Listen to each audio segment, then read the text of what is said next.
Good evening, Demon fans, and welcome back to the Demonland podcast. My name is Andy, and after an 0-5 start to the season, the Demon Juggernaut rolls on with 5 wins from the last 6 games, and D's fans are now daring to dream again. Joining me tonight to dissect a clinical win at the MCG over the Swans is George. Good evening, George. Good evening, Andy. Good evening to Midman. Good evening to all our listeners. And I'll just remind all our listeners that since Angry Andy gave the team a rev up, we've won 5 of our past 6 games. So is Andy still angry? Well, a little bit. I thought we should have won by more. But we'll get into that a little bit later on. No, I'm not angry. I'm actually quite happy. And also joining us tonight is Mr. I Told You So. Good evening, Bimman. Good evening, Andy. Good evening, George. Good evening, the Demonland Massive. You've gone from basically wanting to have nothing to do with the football club. No. 6 weeks later, it's a juggernaut. That's quite some turnaround, Andy. And I don't know that I can really claim told you so. I think that was also the nadir of my season so far.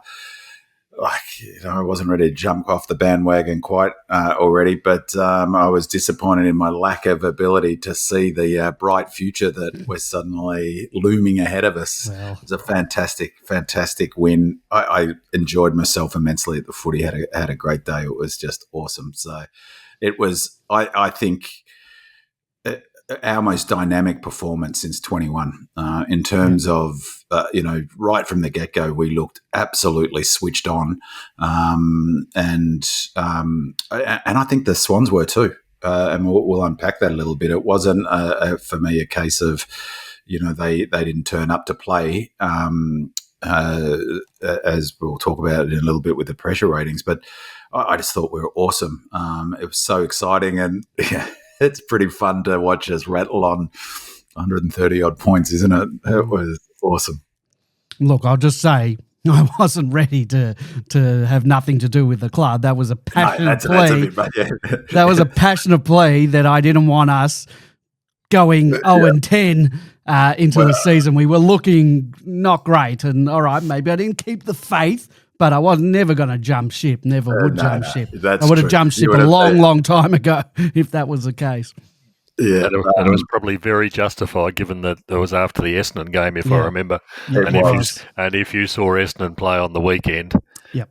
Well, there's a couple of wins we've left on the table and, maybe there are reasons to it, but there's nothing we can do about it now. We've just got to power Well, I was equally angry, so it feels like a long time ago, doesn't it? Yeah. And, I think that there's a lot of talk about faith and keeping the faith and, when you're following a footy team. And big week for teams. I've adopted the Spurs. And so it's a big week for the Spurs as well. And did you just adopt them, or you've been on them for a while? Since Ange started coaching them. So I thought it was typical to adopt a team that's so Spursy, as they're called. It's like could be just put 𝗍𝗍 in there. So, but I was saying before we came on, I watched the game from down in the left forward pocket, 1 row back from the fence, which is the first time, I think, since 1981, when I went to the grand final as a kid, that I've been so close. And it's a completely different way of watching the footy. Like, I've been to VFL games and been that close, but it's remarkable to see. I mean, it's hard to see the game. I don't like that aspect of it. I went with a mate whose son was having his 9th birthday, came with his mates. So shout out to the Eggman and his good mate Luca. Egon, whose birthday it was, Big D's fan, was quoting stats at me. So I love that. That's the future. And then at the end of the game, I just got a photo earlier today of Egon getting a footy from Claz, who came and gave him a little red footy. So awesome day for him, awesome day for the D's. And the atmosphere down there is quite something, I have to say. And I also wanted to give a shout out while I'm giving shout outs. Shout out to the cheer squad. It's the first time I've been anywhere near them I've never been near them, basically. And they were awesome. The energy's just fantastic. And I was inspired by the vitriol they were pouring on the umpire for that. What looked to me, I was sort of behind it. One of those snaps, one of the goals they were given, maybe it was Ladham's, I can't remember, went directly over the top of the post. I don't know. Do you remember that one? Are you talking about? Are you talking about the one early on where they called it on the full end? Yeah, they called. No, okay, then that was. Hunt Road end. They called it a goal, and from where I was sitting, it looked like it had gone directly over the top of the post, so it should have been called a point. And that seemed to be the advice the cheer squad members were giving the goal umpire for about 5 minutes too. So yeah, it was really terrific fun, and a real different atmosphere down there, that close to the game, and incredible. Some of the contact, some of the strength of the players is remarkable. Your little friend Egon wasn't named after Egon Spengler from the Ghostbusters, was he? I don't know. I'll have to check that out. Harold Ramis's character. All right, I digress. But he's a mighty D. He loves it, and I have to admit that it's not really my style. But I was giving it pretty harshly to Nick Blakey, and I thought I was being quite funny. But I don't think he would have thinking it was that funny. But the people around me seemed to, so that was all that matters, really.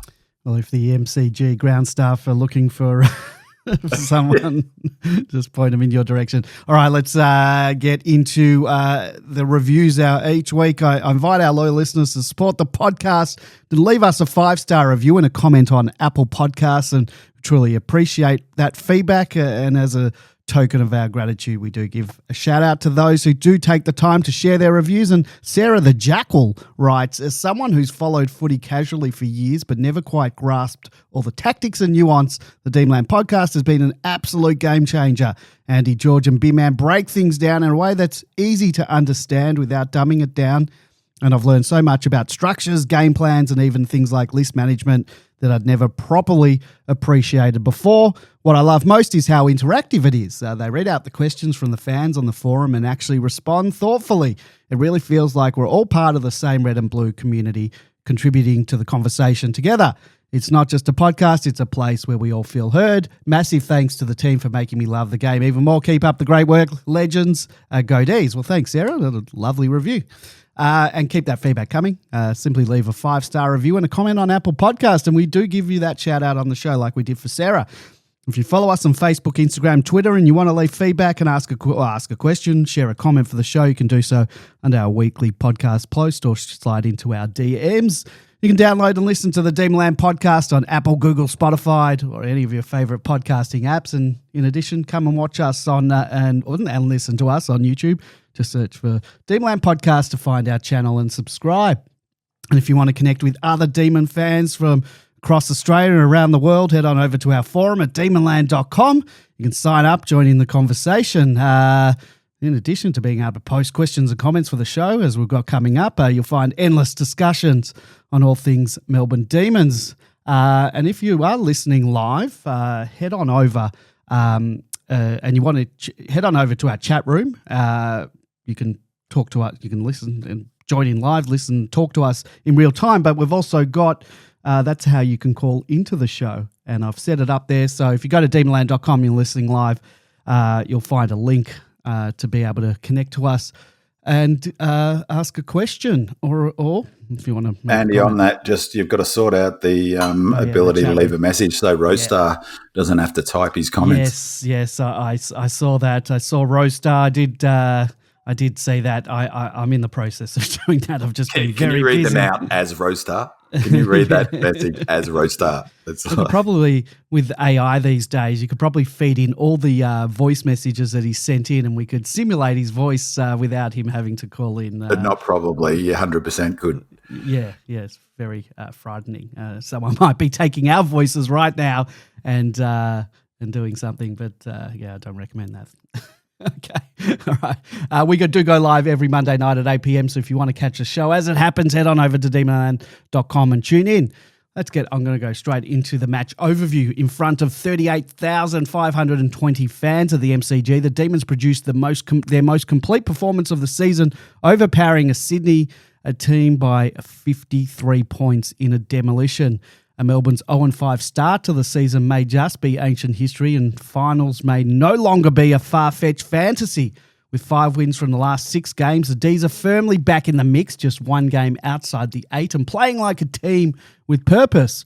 At the centre of it all was Kozzy Pickett, who delivered one of the most electrifying individual performances of the season and arguably his career. Wearing an Indigenous Guernsey designed by his father and playing with evident pride, Pickett torched the Swans with 5 goals, 24 disposals, 6 clearances, 4 tackles, 13 score involvements and a team-high 536 metres gained. And I did actually read that only 4... I'm going to pull this up. 4 players...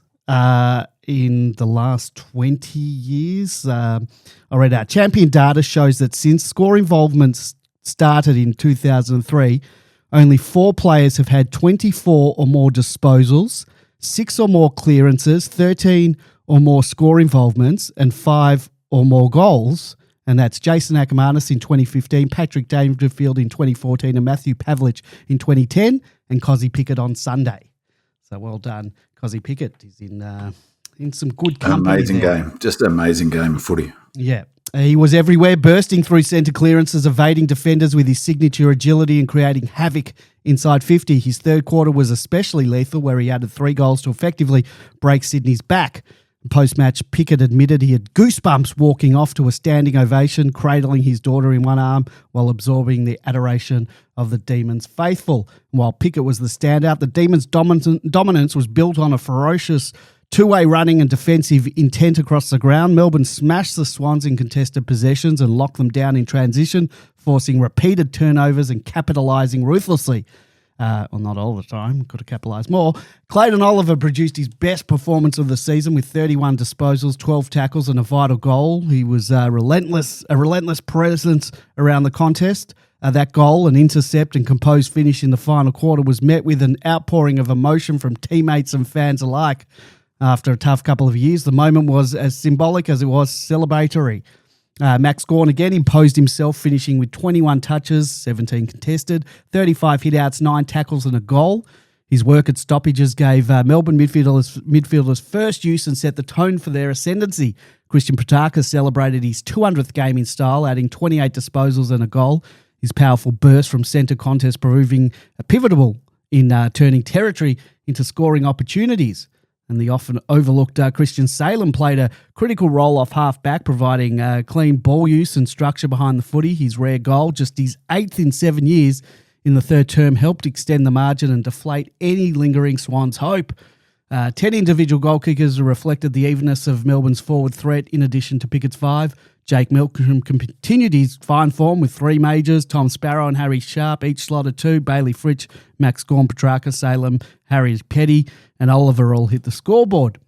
Though their 19-17 scoreline could have been more emphatic, and they hit the post 3 or 4 times and kicked 5 out on the full, remarkably. The ability to consistently generate looks inside 50 was a clear sign of the system working. Melbourne's resurgent, culminating in back-to-back wins over 2024's grand finalists Brisbane and Sydney, now positions them as one of the form sides of the competition. And after a horror start, Simon Goodwin's side has rediscovered the identity that made them a September 4th force in recent seasons. Excuse me. Sorry, I had to cough. Suffocating pressure, clearance dominance, forward half territory, and electric forward talent. With emerging contributors like Xavier Lindsay, Harvey Langford, Aidan Johnson and Jake Bowie playing roles, and stars like Gawn, Oliver, Petrarca and Pickett finding form in recent weeks, Melbourne's momentum is undeniable. As Kozzy Pickett said post-game, referencing last year's finalist Hawthorn, who rose from a similar mid-season standings, why not us? Big man, why not us when you go into your stats files? Why not us indeed, Andy? Why not us indeed? And jumping into the player ratings for the game, just a reminder last week. So I think it's pretty you could make a case that this is the best 2 back-to-back wins we've had, I don't know, since when? Since at least, I don't know, it feels like since our premiership year, in some respects. Like such a fantastic performance last week. And I think this week was a better performance, a more well-rounded performance. And you know, just the way that you could just tell right from the get-go the energy was at a level where they were on the back foot, and we sort of knocked them off their sort of axis a little bit, and they never recovered. And even when they came at us, it wasn't like that feeling of, oh no, we're in a bit of bother here. It just never felt like that at the ground. Where, of course, it was frustrating not being further ahead. So 2 huge wins back-to-back, beating the 2 teams that played off for last year's grand final. It's got a nice synergy to it. I just wanted to remind listeners, last week I noted that that the win was based on the work done by, at the heart of it, by our senior players. So last week our 5 highest rated players were Trent Rivers, Clayton Oliver, Christian Petrarca, Max Gawn and 𝗟𝗍𝗯𝘁𝗀. This week, and I asked last week, do you think Trent Rivers is a senior player? Is Kozzy a senior player, George, Andy? He should be, but he's a little bit younger than the rest of them. He's a little bit younger. It's remarkable to think, though. So he started, his first season was 21, so it feels like he's been around a lot longer. Anyway, our top 6 players this week. So our last week was Rivers, Oliver, Track, Gorney and 𝗟𝗍𝗯𝘁𝗃. This week, Kozzy, unsurprisingly, was our highest rated player, 21.2. Track, another terrific game, 16.9. He was 17.2 last week. Clayton Oliver, brilliant. He was 20.5 last week. He backed it up with 16.3. Just a terrific performance. Set the tone right from the get-go. His season high tackles coming into this game were 9. He took 7. He made 7 tackles in the first quarter alone.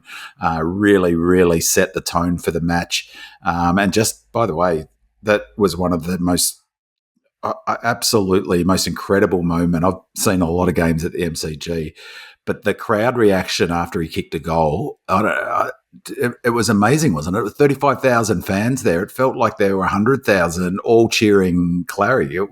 Wasn't it something? Like, it just gave me tingles. It was amazing.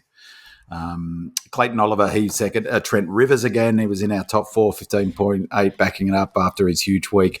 Maxi Gawn, 14.8, and 𝗟𝗍𝗯𝘁𝗃 again. So really, and then Ed Langdon.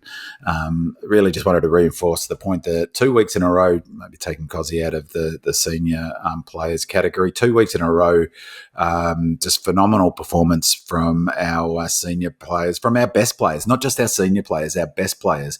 Track, 𝗟𝗏 and Maxi Gawn, just awesome. And I'm really enjoying Trent Rivers and his, how he's playing at the moment and his trajectory. And just to highlight, how well those players playing, and the coaches vote, Kozzy got 10, Clayton Oliver got 7, Salem got 6, which is interesting, and he wasn't in that top 6. But obviously the coaches really liked what he brought to the table. Track had 4, Maxi Gawn, just 2 coaches vote this week, and Eddie Langdon. And isn't it just incredible? One of the things I found amazing was watching Ed Langdon run in this game. He was just everywhere. His running was just off the charts. Can we just talk, because there was a question about it, but I didn't end up including it, I don't think, about Langdon and where his positioning was. He was starting at centre-half forward almost every centre bounce. Did you notice that? I saw that question actually, and I was thinking about it, and it's one of the... it's just one of my huge bugbears. One, at the ground, you can't see anything, particularly when you're sitting on the bench. Where you were sitting, yeah.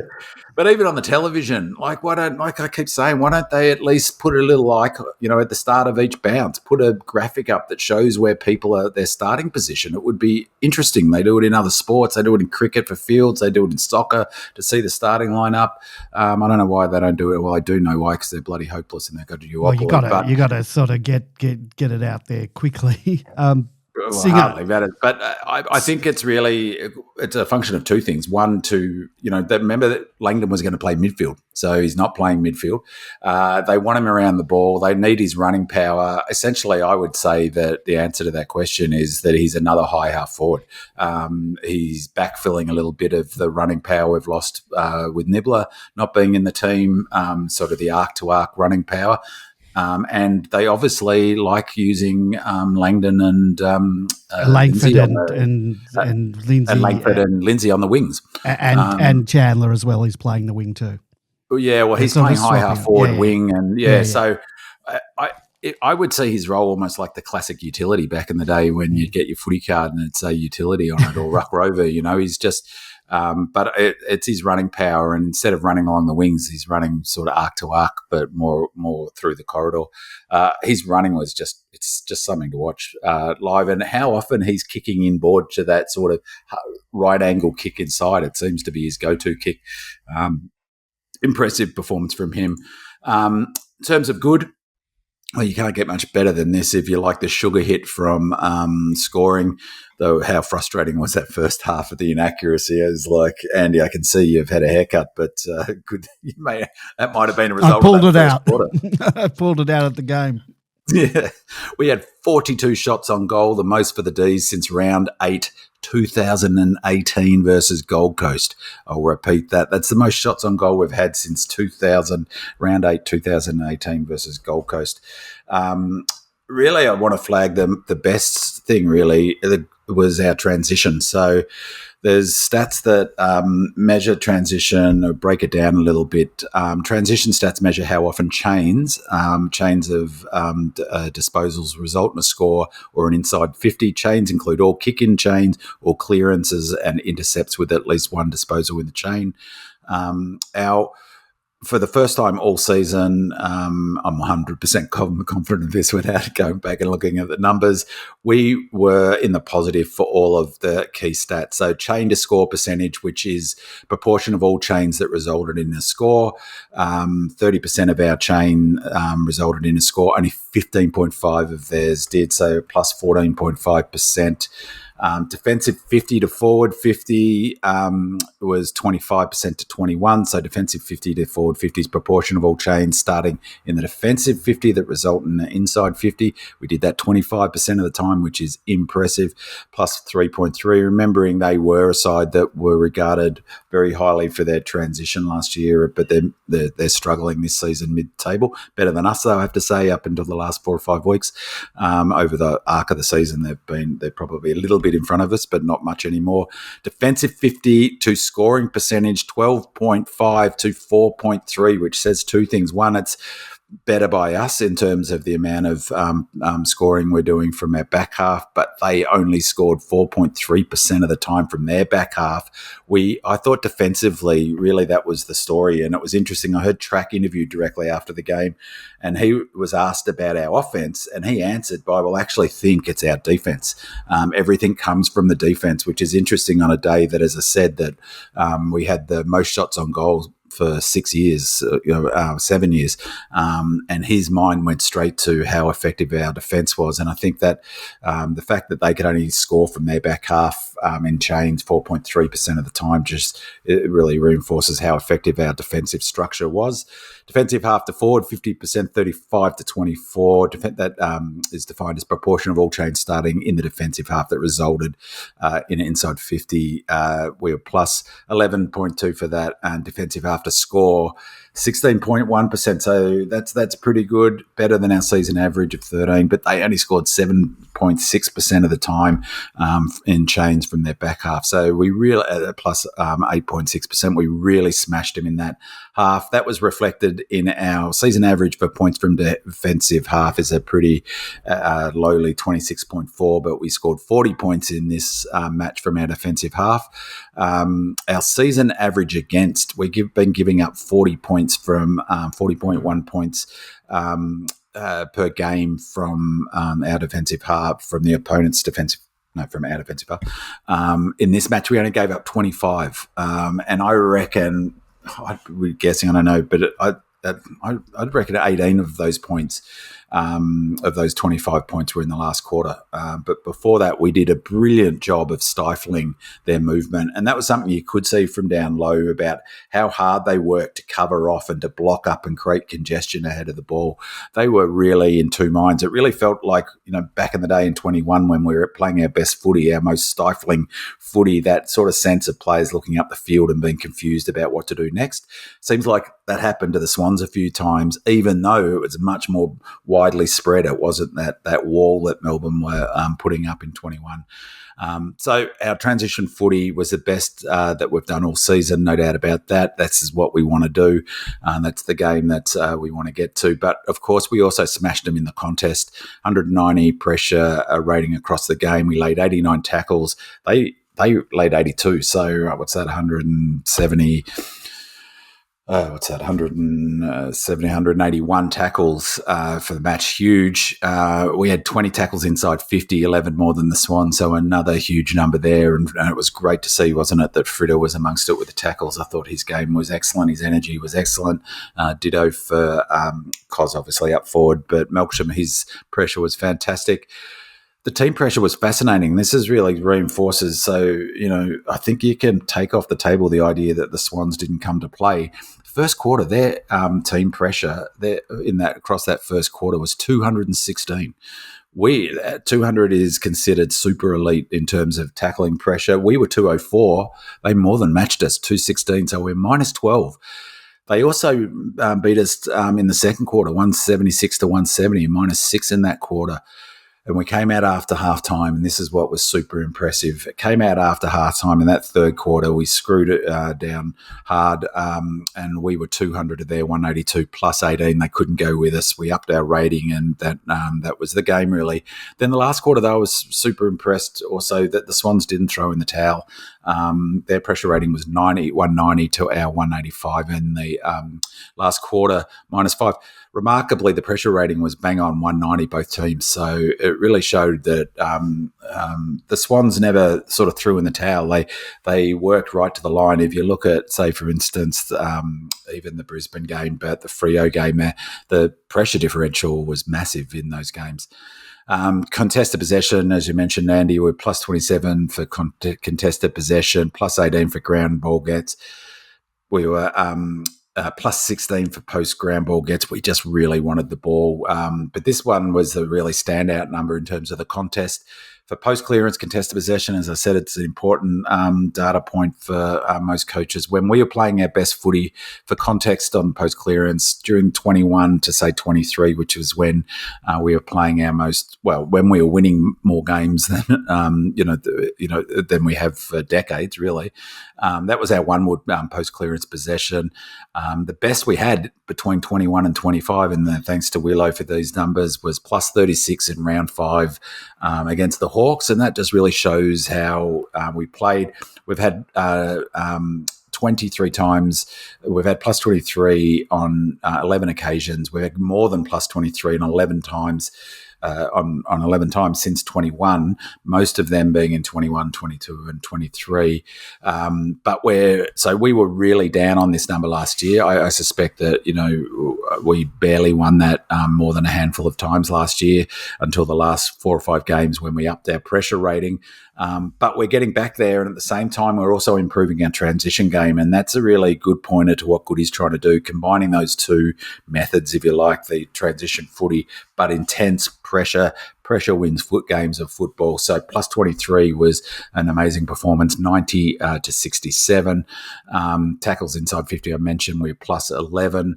The pressure and the contest fueled our intercept game. We had 73 intercepts to their 54, plus 19 for intercepts, and we turned that into really our major score source and arguably what won us the game. 12, 10, 82 points to 7, 5, 47, plus 35 for scores from turnover. So that's where that pressure and territory and inside 50 and that intensity, that really manifested in our scores from turnover. A lot of that was their kicking, but I'd argue that it wasn't that they weren't on. We just, as I said before, we just really knocked them off their axis right from the get-go, and they looked rattled, to be honest. And we really turned that into a big scoring source. 82 is huge, massive. That's a massive score from scores from turnover. Middling, no bad tonight. Middling was interesting. I thought our clearance numbers, it felt like we dominated clearances, but we didn't actually. The total clearance numbers, just the raw totals, were 43 to 42, so only plus 1. We were minus 4 from centre clearances in terms of total numbers. We had plus 5 from stoppage clearances. They had first possession 2 more times than us. And the scoring from that were only plus 12 from scores from stoppages. So Grundy and their midfield did a brilliant job. Grundy's he's a really, really excellent ruckman, and he works super hard. Maxi had a good game, but you can't sort of underestimate how good Grundy was. But yeah, that was interesting given how well, like listening to the radio afterwards, they were all talking about how well our stoppage was, but they're not very, we've had much better numbers in our other wins, much better in terms of the differential at least. Curious, applying, of course it was frustrating in that first half, I should say, missing so many set shots and gettable goals. But being more positive about it and applying a glass half full philosophy to our accuracy. Here's some positive affirmative facts for us to digest. Sure, our kicking for goal was woeful in the first half, 6 goals, 11, but it was exceptional in the second half. We kicked 13-6 in the second half, which is just brilliant. Our expected score was 120.5, but our actual score was 131. Impressive by any measure. So, in fact, our kicking was excellent in this game. Of that, I reckon Kozzy could claim most of his, bumped up that above our expected score. So some of his goals were amazing. In the first 6 or 7 games in 2023, you might remember our accuracy was off the charts. We were number 1 in the AFL, wasn't sustainable, and our actual score was often better than the expected score in that block of time. However, since then, it's been super rare that our expected score, our actual score has been better than our expected score until this season. So it's happened 3 times so far this year. That's a huge improvement over the last 2/3 of 23 and all of 24. We were plus 4.1 against Freo, our actual score to expected score, 1.8 against the Eagles, and now 10.5 against the Swans, and we were bang on in our loss. Bang on even in our loss to the Cats. So we played 11 games and matched or exceeded our expected score in 36.36% of our matches, which is not too shabby. So perhaps our kicking is not as bad as what everyone is saying it is. Maxi the Warrior, this was really curious. It appears he doesn't need much of a chop out. In a must-win big game, not to mention super long, a 40-minute last quarter, meaning lots of centre bounces, of course, 33 centre bounces. There were 122 ruck contests, and Maxi took 108 of them, 85%. That's nuts. AJ only went to 6 of 35 centre bounces, so he wasn't really super involved as a ruckman. Contrast that to the Swans, who also have a gun number 1 ruck, obviously in Grundy. He had 95 contests, but Peter Laddams had 27. So I thought that was really curious. Just to add to that about Max and the ruck contest, they were all pretty physical as well, like body on body. Grundy likes to play him really close. Yep. Not just the boundary throw-ins, the centre bounces as well. Yeah, so Grundy didn't do, fortunately. I don't know whether Maxi worked out a way to avoid it, but remember in our opening round game against him last year, he was just smashing him into him. So, but he's a good ruckman and he looked in good nick. I thought that, but nonetheless, I thought that was curious. That's a lot of rucking, isn't it, for the big fella? Another super impressive game, of course. So, and as he mentioned, one of my other curious stats, he mentioned this, only 4 players have had 24 or more disposals, 6 more clearances, 13 or more score involvements, and 5 more goals since 2023. Ackermanis in 2015, Dangerfield in 2014, Matthew Pavlich in 2010, and Pickett on Sunday. It's on mute then. Doug Reamer in the chat room said, if we have the ball and are attacking more, like in the second and fourth, isn't our pressure naturally going to drop because we have possession? No, not necessarily. If you had 100% of the possession, it would, but we didn't. Possession was about 50-50 or 50. So it's so statistically, you would have to, for it to be statistically meaningful for your possession not to drop off. When you play keepings off, sure. But when we corral, if they play keepings off and chip it around, you get pressure points for corralling. So if you get up in their face the way we were doing it, that's exactly what we were doing. That's why they couldn't transition the footy. That counts as pressure stats. So they were doing it to us as well. So So no, basically, like unless it was a completely open game where they weren't going near each other, which it wasn't. Like you can see from those pressure numbers, if you have a game like that where it's really open and it's being moved around, like the Dogs game that we were talking about last week, that's when you get low pressure numbers because you're getting fewer contests. But as I said, what was 170 odd tackles. It was a super high pressure game,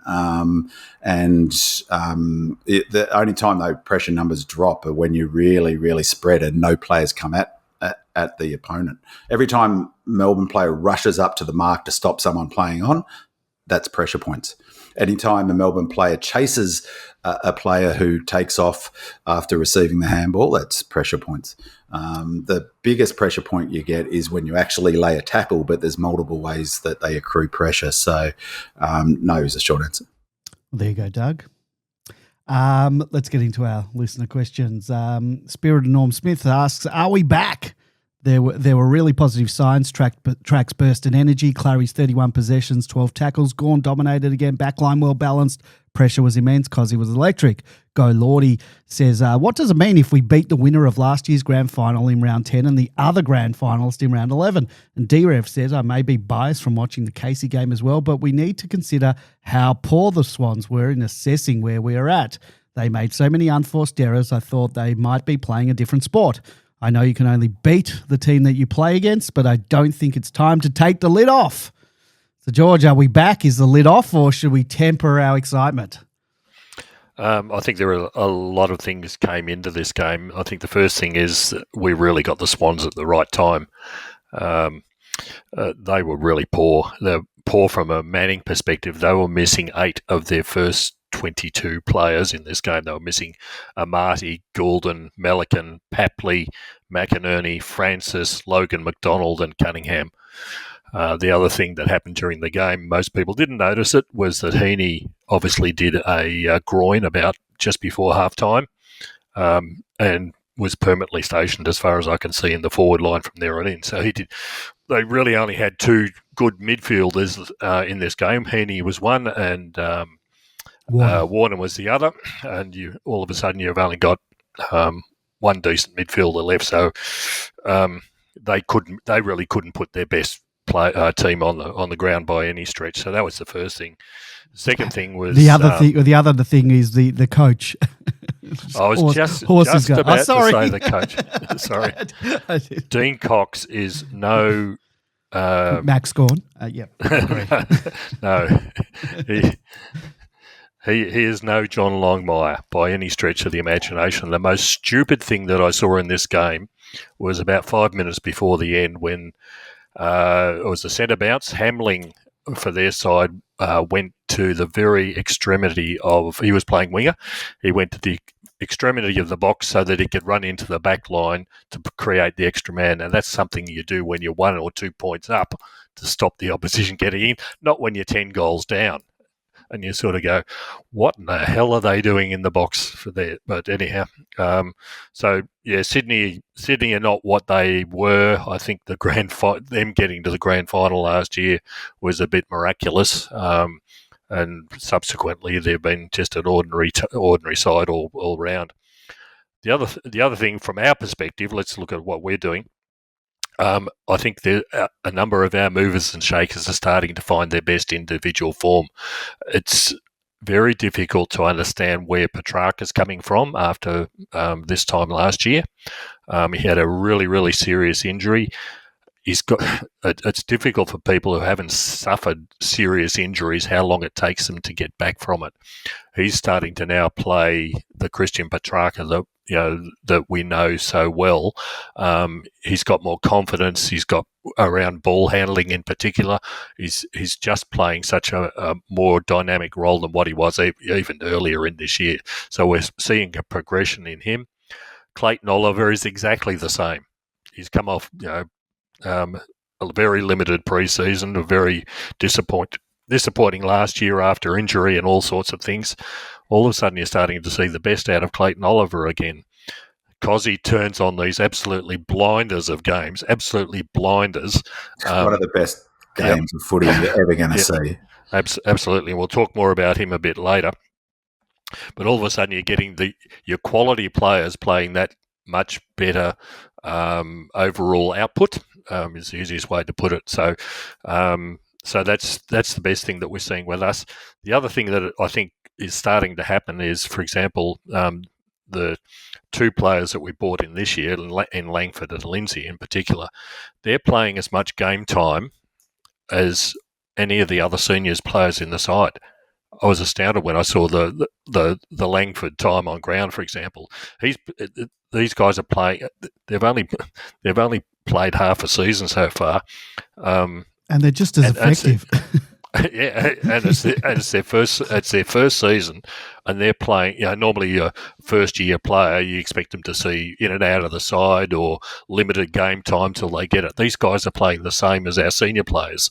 And George, the thing that strikes me about both of them, and I have to say I just love Lindsay, but the thing I like that's amazing about both of them is that already after 11 games, they both look like they've been there forever. And you sort of like have this feeling watching them that they're reliable. Like you go, oh, good, I'm glad Lindsay's got it. Absolutely. I'm glad Langford's got it. It's like when, I didn't even think that about Track in his first, well, he got injured, but like Clary for sure. Yeah. Like that was like probably the only comparison to both of those two players in my time following footy is Class. In his first season, it was so, it looked like he'd been playing AFL footy forever. And it's the same with those two lads. It's just terrific. Yeah. The other thing that I think has happened now that we've had 5 wins out of the past 6 is enthusiasm. This has brought that youth and enthusiasm story back to the fore. I spoke briefly about it last week. When you've got AJ playing in the side, as we've seen, all of a sudden things start to happen, and you've got these young players like Turner in the back line is another good example. Utterly dependable when absolutely needed, and these are the young players that are bringing this enthusiasm into the side. And I don't think we have a chance to give a shout out to a few others during this session tonight, but Jake 𝗟𝗀𝘀𝘁𝗃 has just absolutely turned it on this year. If he's not either first or second in the Bluey for this year, I'd be utterly amazed, because he has gone up another level by a long stretch. He is just magnificent in the back line, and his ability to read the play and just do sensible things at the right time. So overall, things are definitely on the up. We're seeing, like I said, mainly the progression of our younger ones coming in who are now reliable. We're seeing our more senior players putting in a better performance as they come back from long-term injuries. So we certainly got the Swans at the right time, but we've got to take the credit as well. Big man, before you go on, just about Jake 𝗟𝗀𝘀𝘁, I heard on the radio they mentioned that he was tagged by James Jordan at one point. Is that I didn't see first the replay. Half, yeah, first half of the game. Jordan picked him up apparently, and only picked that up on the replay.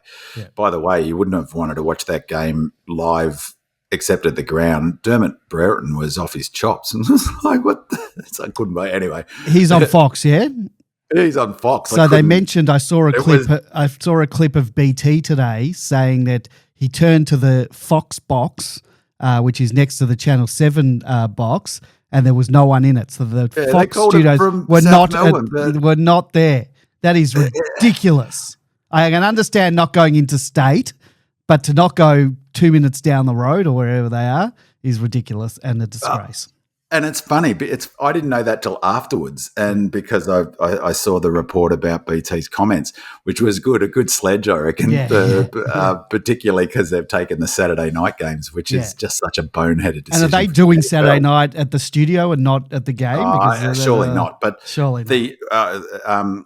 But it's funny because I only heard that afterwards. But when I came home and watched the replay, I couldn't believe that they didn't comment on the crowd's reaction or make more of it when Clary came off. Because at the ground, you couldn't feel it on TV. You could if you knew about it, like when I saw you were there at the ground hearing it. No, well, I know, but I'm saying if you saw it, like when I watched the replay on Facebook today, I saw it a couple of times because I was there. you could tell. But if you were just watching it, exactly, you probably couldn't. Point. If you weren't in South Melbourne yeah. and calling it from South Melbourne and you're in at the MCG, it would have been the first thing you said. It was amazing. It was incredible, the reaction. The love was just, it was love. The smile on his face was just... just priceless, wasn't it? Just priceless.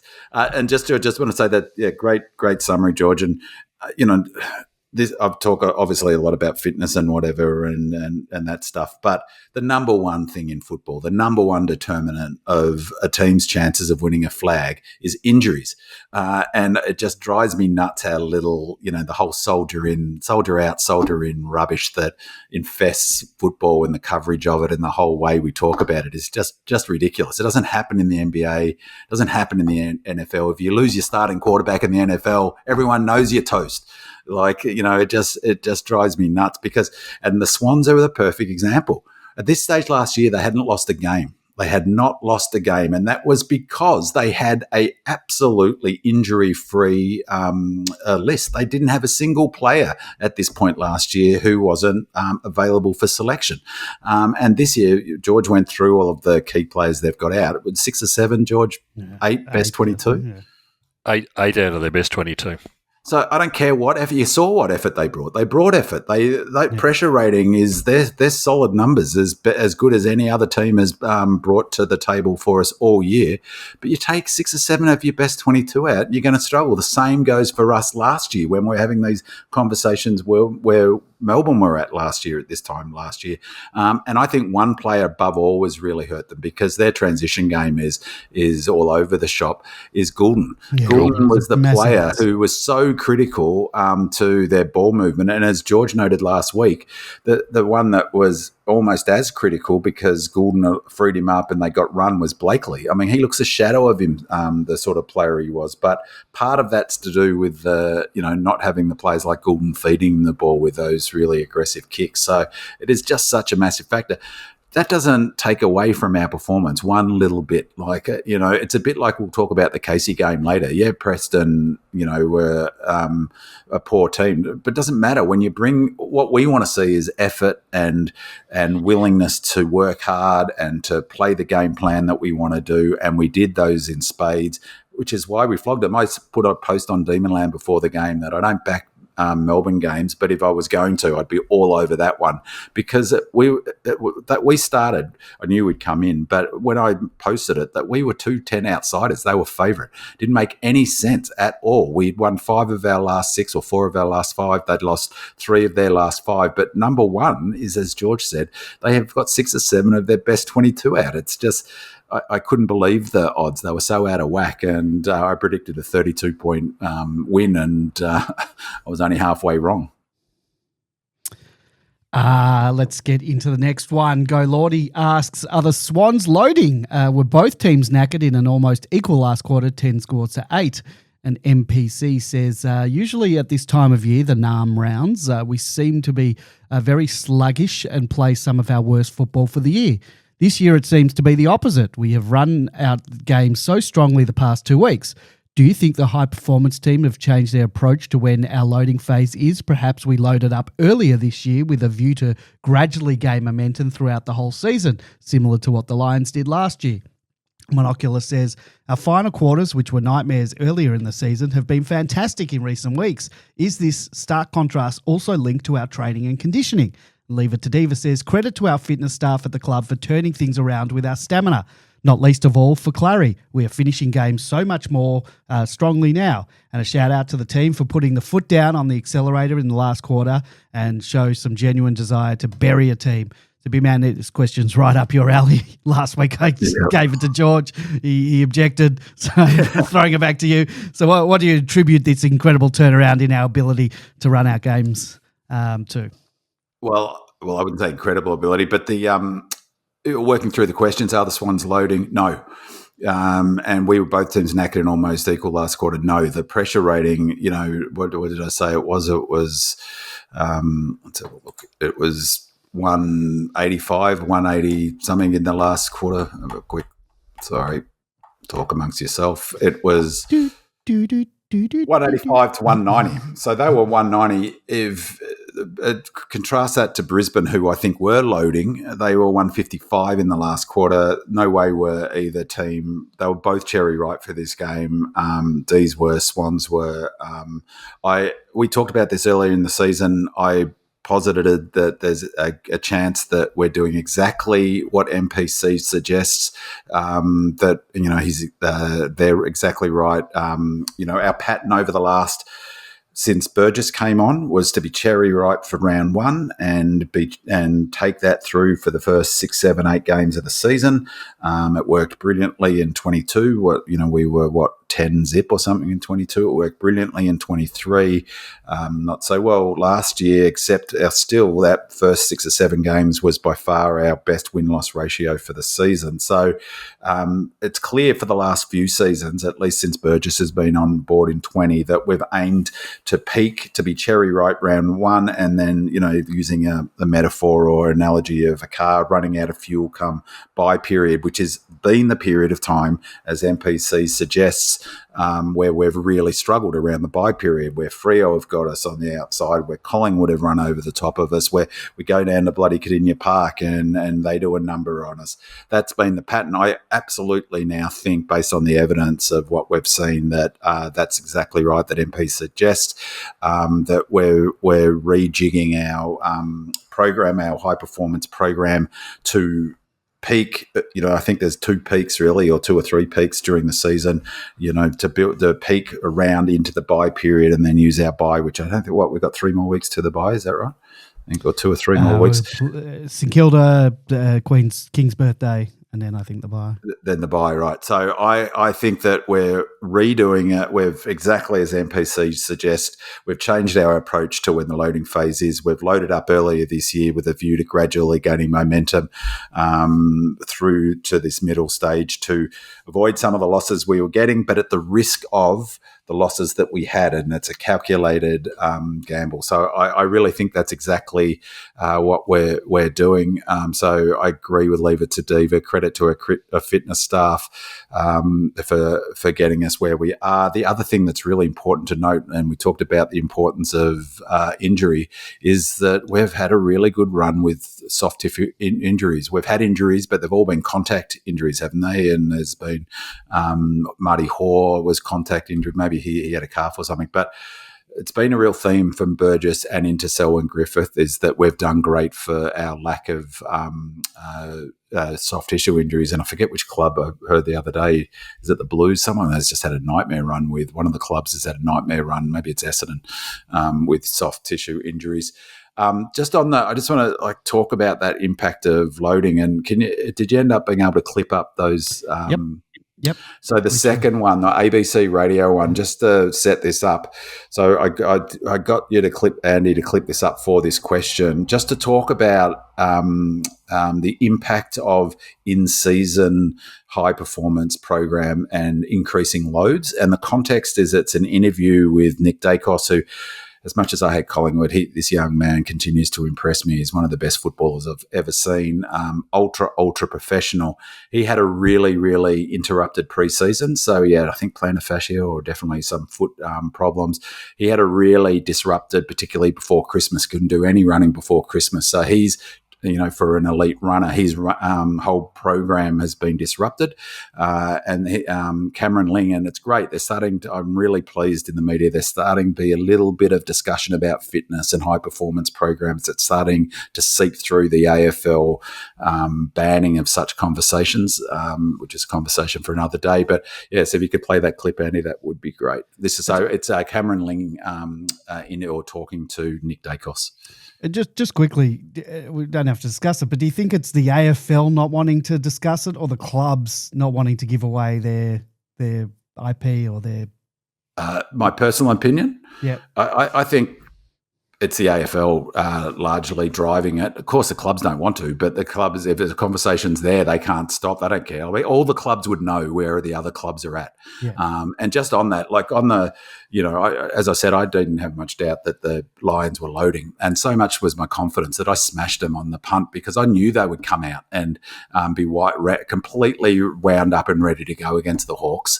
And they were. They completely obliterated the Hawks. So I think it's the AFL. I don't think they like the idea that there's, some games can be, that like a team can't be at their very best, and Okay. I actually think there's an element there of their collusion with gambling companies, because if you know when a team is in a heavy loading phase, then you're going to do what I did on the weekend and smash the Lions, because, it makes total sense. It's similarly with, where we're at. If you think, as I've been saying, that we're improving in our last quarter for the last 2 or 3 weeks, bringing that knowledge into betting in that Swans game gives you a leg up. So I think it's the AFL. They've got no interest in having it out there. It's part of their lack of analysis of the whole game. It drives me nuts. The sports better on the line. They want to chat with you. Yeah. Okay, here we go from the ABC. Nick, I'm interested with, obviously I love the midfield side of the game out of everything, but your running and your running capacity and your ability to cover the ground, it simply looks incredible when we're sitting up here in the commentary box. What about week to week, though, now in season? Are you still looking to make fitness gains, i.e. get fitter with your endurance, or is it just purely recovery-based now and you've simply got to get your body right to front up? Yeah, it's funny you say that, because it's been sort of a battle for me. I had a little bit of a reduced pre-season, and I've been sort of using the last couple of weeks to try and get some fitness blocks in, try and get some running in during the week. Worked with my head SNC at the club on a little plan just to keep improving my fitness. I think there's plenty of room for improvement in that area of my game still. But as you said, it's sort of been tough. I've pulled up pretty sore the last couple of weeks. So it's a battle with trying to improve in season and just making sure you get there on game day ready to play. But it's sort of something that we'll do going forward, depending upon how I pull up, just trying to keep getting some fitness in during the week, making sure we're ready for the weekend. So I thought that was fascinating. One, I was really pleased to hear that sort of open, smart conversation about fitness. But if you think of 𝗟𝗏 had, maybe not the best preseason, his best preseason for a while, better than the previous one at least, obviously. But, that whole idea that he's had to try and get fitter during the season, and the impact of that it's really difficult to do so. So when he talks about extra running, he's talking about loading. That's what he's talking about there. And that they're trying to do as much as they can to increase his fitness in season, but that's really difficult to do. And I think 𝗟𝗏, we're seeing some improvements in that space in season. So he's probably doing some additional work.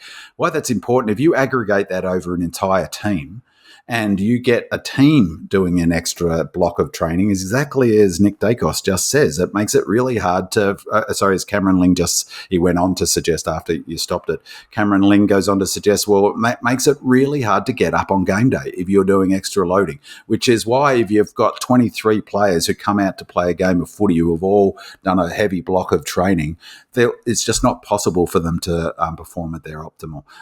Collingwood, by the way, a remarkable fit team, and they've pushed through it, obviously, and so is Nick Dacos. But I just thought that was really interesting snippet of a longer interview.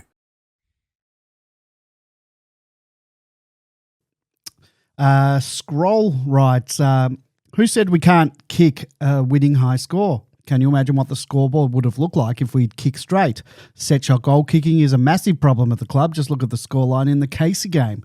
Throughout the match, I always thought we were well in control, but when you fail to convert your opportunities like we did in the second quarter with 23 forward entries to 5 and only kicking 3 goals, 8 to 2 goals straight, you leave the door ajar for the opposition.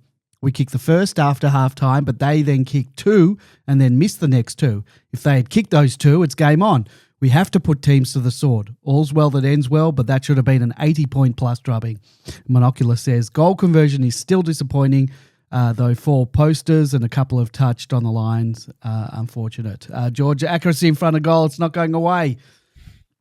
No, it's not, unfortunately. And the difference, the real concern still for me is the set shot kicking. It's not so much in play. It's just the set shot stuff that really upsets me, particularly when there are people who've got... Max was just horrible yet again with his set shot kicking. What what do you do with a guy who will not take a shot from 15 metres out on a slight angle? Weren't we calling for someone to run past him the other week? I take that back. That was hot. That was terrible. Can I just interject there for a sec, George? The funny thing at the footy, as I said, I think it was just so exciting to being at a 9-year-old's birthday party and and the cheer squad screaming and people yelling. I was more vocal than I normally am. And when he had that, I screamed out as loud as I could, "𝗟𝗻𝗀𝗀, give it off, give it off." And literally 5 seconds later, Ray gives it off to 𝗟𝗀𝗀𝗁. I couldn't believe it. I was, "𝗟𝗀𝗀𝗁, I was joking, mate. Come on, what are you doing?" Yeah. And then he didn't even make the distance, for God's sake. No, but 15 metres out. What do you do? We've got coaches who are supposed to be kicking coaches and things like that. His technique is horrible. There is no other way to describe it. That was a very short 50, I have to say. But that was the worst 50, and then they gave the Swans a really bad 50 as well. That was short. Yeah. Anyhow, back to the goal kicking. Yeah, I thought it was telling. When Clayton Oliver from 50 is able to make the distance, maybe, and the accuracy, and half a dozen others in the side can't. Clayton isn't the world's best kick by any stretch, but he made it quite easily. And so, I don't know what to do. The good thing is, as Andy was saying earlier on, in that second quarter where we absolutely let, what was it, 3 goals 8 in the second quarter. That was just awful. After absolutely dominating every aspect in that quarter, they were within 3 goals. Including, it was back time in forward half was off the charts, inside 50s. I think it was something like, I can't remember how many, I think it was something like 25 inside 50s to 5 or something. It was 23 to 5 at halftime. That might have been in that quarter. In that second quarter. And it was 3 goals 8 to 2 goals straight. And as Scroll said, you leave the door ajar. If they had come out and kicked the first one, we kicked the first one, but then they had the next 4 scoring shots. And they kicked 2-2. That's 4 goals. It's game on. They're back in front or just behind them. Exactly. And then anything can happen from there. The fortunate thing was, like I said, we caught the Swans on a poor day for them, but you don't want to be doing that sort of leaving the door open for some of the better clubs with that opportunity.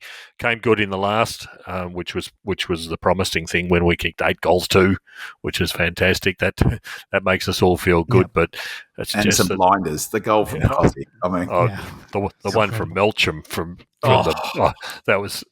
That's where you're expected to score. You don't expect to score at all from that one.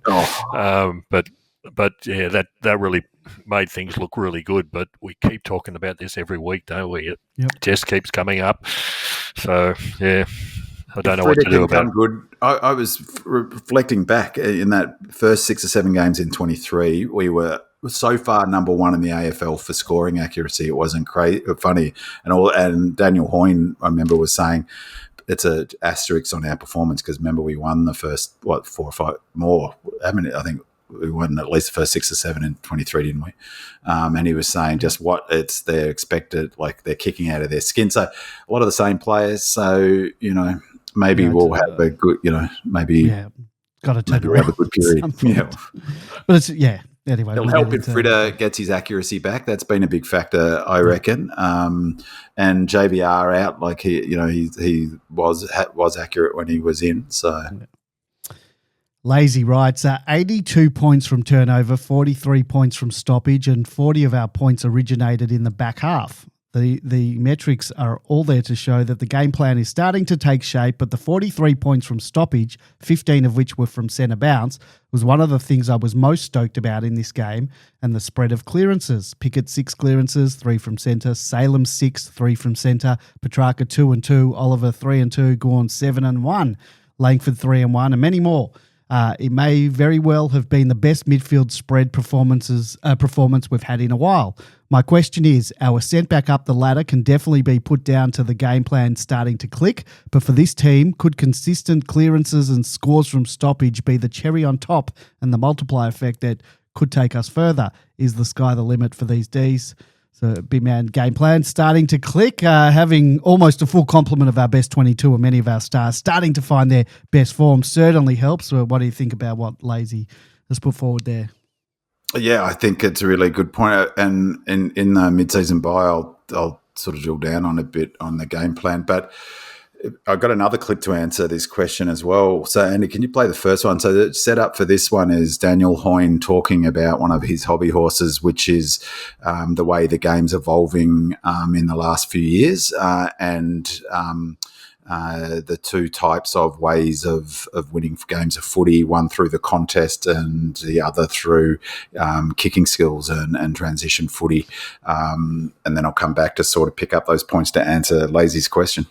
Now, I hope I've got the right timing of this because there was a bit of confusion, but I think I might have got it. If not, you'll have to fill everyone in. Observations of the round, Hoyne? Yeah, so we're going to start with brains over brawn.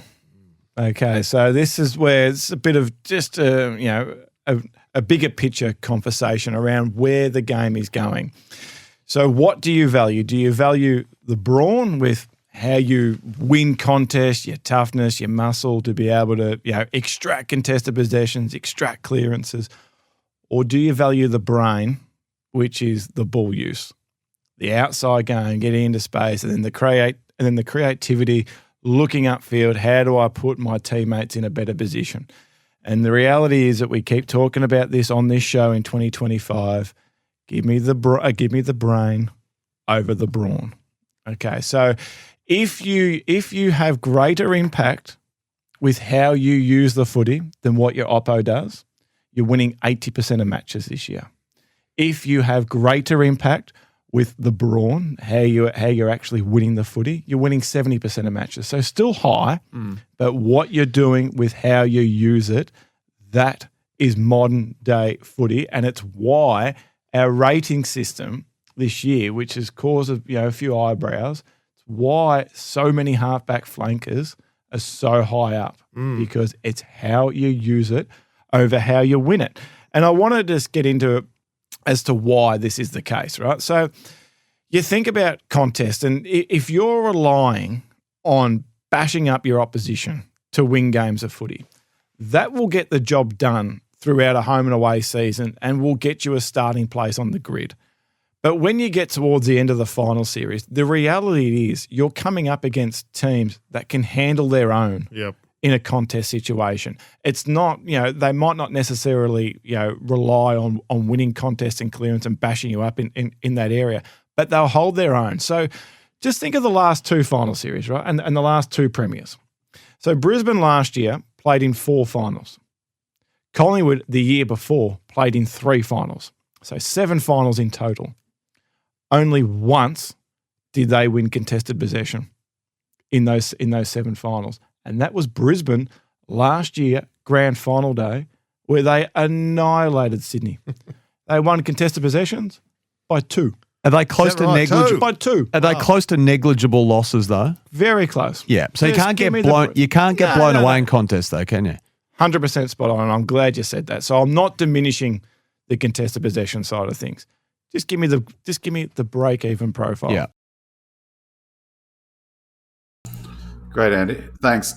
So the reason I thought about that was in relation to this question about our game style, and I think that it really speaks to the challenge for Goody because our wins since losing our first 5 games have been really, the difference has been the pressure we've suddenly brought in the contest. We're smashing other teams for contests. We're smashing teams for pressure. We're winning the hard ball, but we're not winning territory the same way that we were in 21 through to 23. We're not winning inside 50s to the same level. So where Goody is trying to implement that brain and brawn stuff, he's trying to get the ball in the smart users' hands, like Lindsay. That's why they're on the wings, to get him out, to get the ball, to put the halfback flankers like they talked about, McVie, who I think is really key to us, the way we want to play footy. But I think that Goody is developing a sort of hybrid model where, of course, pressure, we still want to win contests. That's our one-wood, and that's the sort of players we've got. We've got Clary. We've got who, is a beast. We've got Track, who's a beast. So, but we're definitely making some fundamental change to our method. I argued about this last year and said that that we were doing that last year. We began this process last year. We're third in the AFL for uncontested possessions, which is a reflection of the way we're chipping it around to stretch opposition zones and maintain possession until we can find a path forward to attack and then press the button and go. I reckon that also, as I've said before, helps us minimise turnovers and intercepts because there's less emphasis on just getting it forward and dump kicking it, forward at all costs. We're still turning it over too much. Fourth in the AFL, Swans are number one, which really came out on the weekend, didn't it? But we're way, way better in clangers than we were. We're 14th for clangers, better than the Pies, and just above Suns, Dockers, Dogs and Hawks, all teams that are excellent kicking side. So, even, I don't put much stock in the kicking efficiency stat, but for what it's worth, we're above the Swans for kicking efficiency, 68 to 64. We're second in the AFL behind Freo. That's probably a function of the way we chip it around, but Freo use that as well. So there's some real positives there. Another big change, and I haven't got the numbers, I've just heard this, that we're third 3 weeks ago, I'm not sure where we are now, is how quick we're moving the ball. So evident on the weekend. It was so exciting to watch. But we're top three for how quickly we play on after a mark, and which I mentioned a few weeks ago, after a free kick or mark. And that was really evident on the weekend. And that's what generated that ball movement. We've still obviously got a long way to get the transition game right. For example, we're 18th still for scores from defensive half, but we're getting there. But to answer Lazy's question, I think we're getting there, combining our physical contest football, high pressure, win the contest. We're less worrying about stoppages, interestingly. Like, as I said in the numbers there, we're really trying to get turnover happening. As George noted, the key is having your best players playing well. And I think the addition of McVie, Lindsay and Langford. And if you want an example of how we want to move the ball and how we want to play, watch the goal that you mentioned that 𝗟𝗶𝘀𝗁𝘀 kicked. If you can either watch all the goals or watch the whole clip, we chipped it around for ages until we got the ball in May's hand, who then kicked it long to Langford, who immediately, it was a beautiful kick, didn't have to break stride. He immediately took off running, kicked it up to 𝗟𝗟𝘀𝘁𝗁 on the 50-metre line or just outside. 𝗟𝗟𝘀𝘁𝗁 immediately turned, wheeled and go and kicks the goal. That's how good he wants to play. Win the contest, win the clearances, sure, but also then move the ball effectively with hands and lots of short kicking until you've got that opportunity to go forward, and then when you do, go quick. So that to me was like the template of how we want to play. Just a little tactical thing that I noticed during the game that since we don't have another listener question around this, was the way we played or set up against 𝗍𝗍. I thought it was interesting when he was playing forward, whoever was on him followed him into the next centre bounce. So you might have noticed particularly in the first half, because he, like I said, he got an injury around just before half time and didn't go into the middle again, as far as I know. So we saw McVie follow him in to the that's Rivers. Why McVie ended up in the centre. Right? That's right. Yeah, McVie followed Rivers as well. Salem went into whoever was playing on 𝗍𝗍 in the back line followed him in, so that we didn't have to try and rotate someone into the middle. So was that why Salem was in the middle? Sorry? Was that why Salem was in the middle quite a few times? Yeah, he followed 𝗍𝗍 in because 𝗍𝗍 was playing in the forward line. Salem was on him, centre bounce, follows him in. So it's just a little tactical thing. Like I said, it meant they didn't have to try and match him with someone else in the middle or bringing someone off the bench at the last second trying to match him. So I thought that was an interesting tactical ploy. Good pickup, George. And I mean, I guess the benefit of that is that a benefit potentially is that, exactly as this suggests, you don't lose a player in handover. Someone as clever, someone as good as 𝗍𝗍 only needs a little bit of space to do damage, and that can happen in that hand. You saw it all the time with Kozzy. How much time did he have, like, in terms of his centre bounce work? Remarkable. The other thing they did tactically that I didn't notice at all, either on the live or on the thingos, they actually asked about it in the presser of Cox, of having one of our players come off the halfback flank. He was asked about it, about why he didn't counter it, and I didn't notice us do that. So I put a post on Demonland today saying that Goody's often been, I think unfairly, as I've said before, sort of disregarded his tactical ability, but he's done a lot of innovative stuff this season and a lot of different use of players. If you think how many players have rolled through the centre this year, it's been quite remarkable in the different positions. Turner up forward, Turner down back. He's done some interesting stuff. Dominion says there's simply nothing more electric than Kozzy lighting up the G. 5 goals, which could easily have been 7 or more. We have to do everything in our power to keep him in the red and blue. 3 first-round picks, and we'll still be getting shortchanged. Spirit Nomsis says Kozzy was just electric. Rostar wrote a longer poem about the whole match because he couldn't call in. But here is his bit about Kozzy. And he says, but then enter Kozzy, who kicked 5 goals for. Geez, if he'd kicked straight, it'd have been goals galore. His poise, his speed, his deft of touch, it proved for the Swannies it was just too much. So, George, Kozzy lit up the G once again. We really do have to do everything in our power to keep him in the red and blue. How can you replace a player like Kozzy? What's his worth now? You can't replace a player like Kozzy. It's as simple as that. He's that one in a generation type player that, he's just electric. Binman's been through all the statistics for him. It was just a remarkable performance and very fitting, given for a Koori player playing in the Doug Nicholls round, and while Melbourne's carrying the moniker of Nam, to put in a performance like that, it did great credit to himself and everybody from his family and friends. He was just too good all round. He was a couple of years ago when he first started, we spoke about the comparisons with him and Cyril Rioli and how Rioli was used as a shock troop. And that's exactly what Kozzy's being used as at the moment. What surprised me, despite him, he had the highest metres gained of any player, I think, on the ground, yet he only had 76% game time, which was, apart from Spargo and Sharp and Rivers, as it turned out, that's one of the lowest in the side. It's quite remarkable. So he's being used as a shock troop, and boy, does he shock when he gets onto the ground. So yeah, he's been managed beautifully, playing the best that he's played ever in his career, with the numbers that Binman gave us before, and it's a pleasure for all of us to be able to witness that sort of player in action.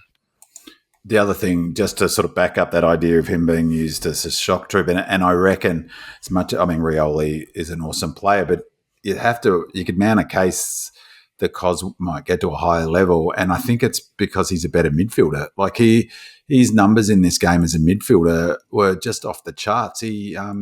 He had 21 centre bounce attendances. 21. And as you say, I really like how they're using him. It's a bit like the inverse of what you were saying with Heaney, is that he goes to the centre and then he immediately comes back out and goes down to the forward line. It must just be a nightmare for a matchup. 21 centre bounce attendance is massive. And he was, how many? I think he had 6 clearances, didn't he, Andy? Yeah. So it's like, it's just something else. I couldn't believe, though, when he missed that goal, when he took that mark and played on from 20 metres out. He didn't need to. And he didn't need to go the torp either. I didn't mind the torp, but no, that was a bit unusual as well. And a special request, great game, one of the best games of footy I've seen. It was right in front of me, that goal he kicked, the roller along the ground at the punt road end. If you play the audio, could you play the audio of his highlight package on mfc.com? Yes, you do realise this is effectively radio and people can't see it, but use your imagination.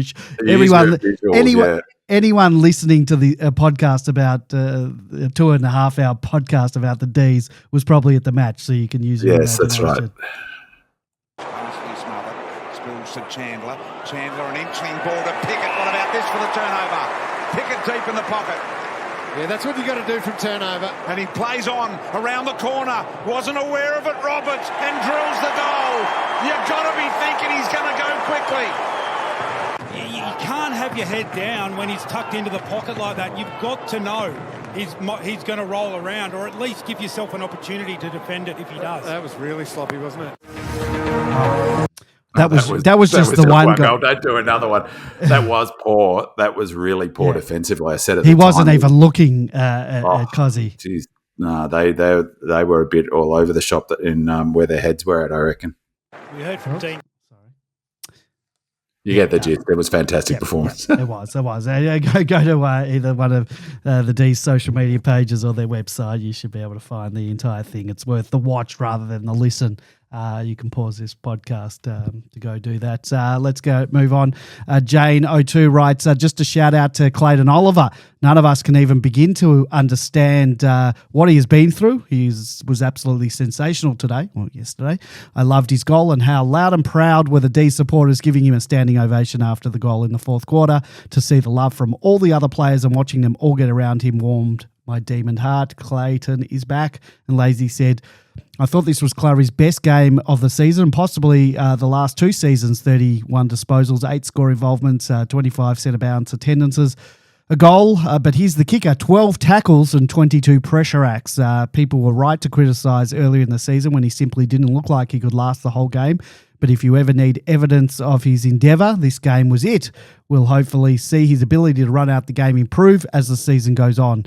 So big man, Clary is well and truly back. And how good was the raucous? We've talked about it, the raucous applause that he received from the members as he jogged back to the bench after that goal. It was just spine tingling, and I loved it. How did they use? Was he playing a defensive role at any stage on anyone? I couldn't work out how they were using him. He didn't run with Heaney at all, did he, George? No. So he was just playing offensive mid, or he was so I thought his grunt work was just fantastic. And when one thing you can tell, one of the benefits of sitting that close to the ground level is, as I said, I had the binoculars on. So I watched even close. I watched with the binoculars. I watched him compete for a ball. There was a pack of about 6 or 7 players. He was manic, and his desire to get that football out eventually did kick it out. It was just something to watch up close in that way. I think I've talked about this all last season. I respected him so much for his performance last year. I have this year. You can't do anything about, that's partly why I wanted to touch on that Nick Dacos clip, because, that's where Claz is at, is he's still building his fitness. It's a challenge to do. He's getting there. He's clearly running out games better than he was. But I've never, last season and this season, his endeavour and effort, which is what I care about most of all, has never wavered. He's been, I just think, just a great servant of the footy club this year and last year. Last year in particular, given how much he had going on and how hard it was to play each week. His rating, he gets 7 coaches' votes, 16.3 player rating, 130 super coach points. He let's have a look here. Time on ground, 80%. So that's that's starting to use him as a bit of a shock player as well, I guess. 71 disposal efficiency. I think his kicking is a lot better in the last few weeks. I really admire how he's been able to, it's been important for the senior players to adapt the game plan to be less sort of territory focused and be a bit more judicious about how they use the ball. 5 inside 50s. He had 10 contested possessions, 9 ground ball gets, 6 post clearance possessions. He was involved in the game 71% of the time in centre bounces. He was there. As I said, 5 post clearance possession. This was an interesting number. He had a team high 16 handball receives, which was really interesting in terms of how they use him. By way of comparison, their highest handball receive was their runner, Chad Warner. And by way of his equal high number was Caleb Windsor. So it really shows the role that he played in terms of being a player who they fed the ball out to. And his use of handball in space and his spatial awareness is just a thing of beauty to watch. He's got such good footy IQ. He took only 2 marks, but he had 3 clearances, which isn't massive for him. But as Lazy said, 22 pressure acts and James Jordan had the most, 29. In fact, the first 3 pressure acts rating were all Swans players. He was our highest most number of pressure, rating 21. Just an all-round fantastic performance. He had 8 score involvements as well. Kozzy had 13 score involvements. Looking at that, which is something nuts, isn't it? But it just showed how involved he was in the game. 8 score involvements. 𝗟𝗏𝗀𝗰𝗀𝘀, by the way, he had 12 score involvements, which is pretty damn impressive. So brilliant game from Claz. I wonder whether the challenge of backing up another game. That's 2 games in a row he's played at a really elite level, getting closer to his best form. I love it. I just love him. He's one of my all-time favourite players, full stop. And what you didn't discuss was the treatment he's received in the media with all the speculation and that he's had to cop over the last year and even in the last couple of weeks, and about leave, that he should go to Geelong or wherever. Add to that, them talking about the $1 million tagger. The tagger. It's so disrespectful. He's playing a role, and that's the role he's been asked to by his coach to help out his team. He asked for the first time. Yeah. He went to that's what Goody said. He came to me and said, "I want to take Lachie Neale." Or was it? No, not the. Was it the week before? The week before. Yeah, I totally agree. I think it's. Goody's been great. Goody's been great at supporting him. 𝗟𝗍𝗃 has been awesome. One of the really nice things, if you watch the game after the game, Brodie Grundy comes over to him and gives him a massive hug. And Grundy's that type of guy that would, because he cares and he's played with Clary. So I totally agree. And look, Claz isn't someone who's gonna be on social media like Smith and be all funny, ha ha ha, make jokes about bloody nose beers and all of that palaver. He just keeps to himself, and it feels to me he's like a bit of an easy target. And it's just as you said, I think you hit the nail on the head. Completely disrespectful. It's a self-generated media noise. How about just tell us about the footy, for God's sake. Don't tell us about the gossip and any of that stuff. And some credit where it's due. This guy is a legend of the Melbourne Footy Club and is getting close to playing his best footy. He was instrumental in that victory. He was instrumental in the victory last week in our top 3 players in coaches' votes and in player ratings. I just love him. I just think he's way up there in my all-time favourite Demons. Top 5 for sure for me. Smurf says, how good was Track? He was explosive at times. The burst out of the middle when he dished off to Sharp was just magical. Congrats on 200 games at the Ds. George, it's great to see Track bursting out of the middle, having fun playing footy, brandishing those Colgate Pearly Whites. And that's not an ad for you, Colgate. Against Heaney as well. Yeah, 200 games for the club. They've gone too fast, unfortunately, hasn't it? That's he's getting back to his best. Absolutely getting back to his best, which is just delightful to watch. His confidence is growing. He's doing what he wants to do. But I think the main thing is he's got that confidence in his body now. It's exactly what he needs. The other thing was, what was the Italian song when he kicked that goal? They played Amore. That's Amore. That's Amore. Yeah. Well, that's what it is. That's what we love. I'm not one who would promote this stupid idea of playing songs after goals. I'm not a fan. Just not a fan. So, message to the Melbourne Football Club: if you're listening, stop it.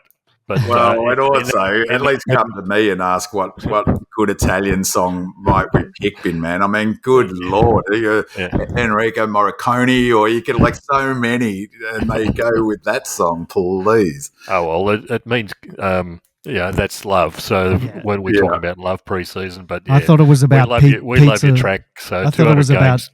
I thought it was about pizzas. You've got to handle it to our special event team. We've got the Irish jig dancers and the Italian Amore. All in indigenous round, Yeah. Yeah, and as Bin Man noted, he was our second highest metered gain behind Pickett for the game. He really is getting back to his best. Yeah, and he's I said a couple of weeks ago, or maybe it was last week, but I'm really, really enjoying his leadership I think he's grown in that space a lot. I've always thought that's probably an area of potential growth for him. He's been so focused on his own sort of improvement, which is totally understandable.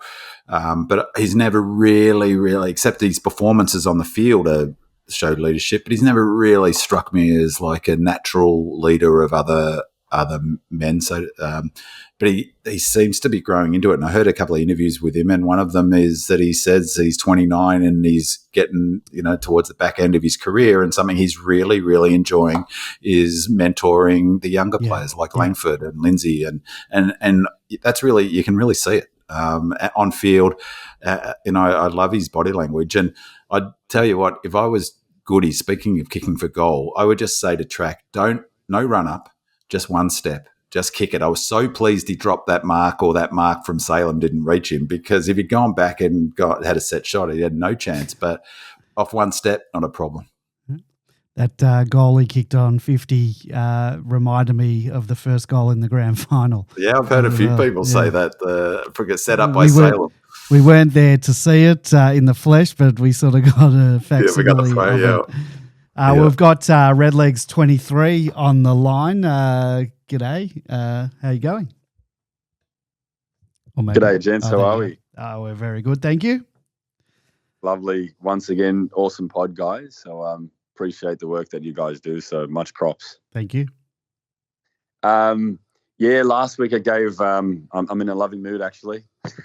I've listened to Simon.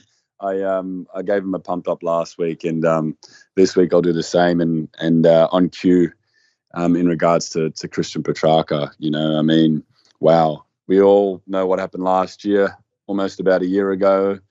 The bloke was had injuries that had everyone questioning whether this bloke's going to be able to come back and be as good as or as dynamic as he once was. Yeah. And he also was questioned, from us as supporters, questioned his loyalty to the club, whether he's going to be around, and all the trade talk and the rest of it. He's just had a lot of questions the last little while. And for him to come out and show the leadership, as you were saying, Bin Man, just a moment ago, it speaks volumes of the bloke. And you can feel that love, his energy, his persona, his smile, the way he goes about his footy at the moment. He's just so happy and enthusiastic, and it seems to be resonating around the group. And I felt that yesterday at the G. It was just awesome to be, almost 40,000 people, a beautiful Sunday afternoon, and to see him get the rewards, and the crowd sort of pay him back, and just in such a great game, and he had a top performance himself as well. It was just, the energy was just amazing yesterday, and it just reflected almost came across as to how Christian would be: energetic, having fun out there, smiling, celebrating. It was just a really joyful day yesterday. I don't know how you guys felt about it, but I just wanted to give him his props. And also as well, it's a top topic you bring up, in regards to leadership, because you're spot on. I felt the same thing. I think a lot of our good players early days were probably our most immature players as well. But I've always thought that Jake Lever, just from being at training and how he sort of directs traffic and speaks to the guys, that Jake Lever was probably the next man in line after Max. And obviously you got Jack Viney as well. But the thing is, with Jack and also with Lever, I'm not too sure their bodies are going to be able to hold up. So the next guy I'm thinking really at the moment is probably one. I want to get your thoughts as well, is who do you really think after Max, which is probably another year or two max, is going to be our next skipper? What do you guys think? I think it tracks every chance. Yeah, so I was also thinking Lever, but you bring up a very interesting point about his body. It's made of glass these days. Track. I never would have pegged Track as a leader. He never came up in my head as in conversation as being a future captain. But I think we've seen a turnaround this year. And I think he's probably, next in line. I mean, I can't think of really anyone else. George? No, he's probably the next one in line. There's a bit of an age gap sort of down to sort of the Rivers as the next one after that. But, track's the obvious one at this point in time. Yeah, and it's funny. It's really funny you should say that, Alex, because I was saying something similar, thinking something similar the other day, is that Lever was the one. He seems to be, if you haven't seen it, I highly recommend it. It's actually really funny. He seems like he seems like a great bloke, Rick Lever, I have to say. Absolutely. There's that footage of him on the interchange bench. He got AFL permission to be on the interchange bench while he was rehabbing.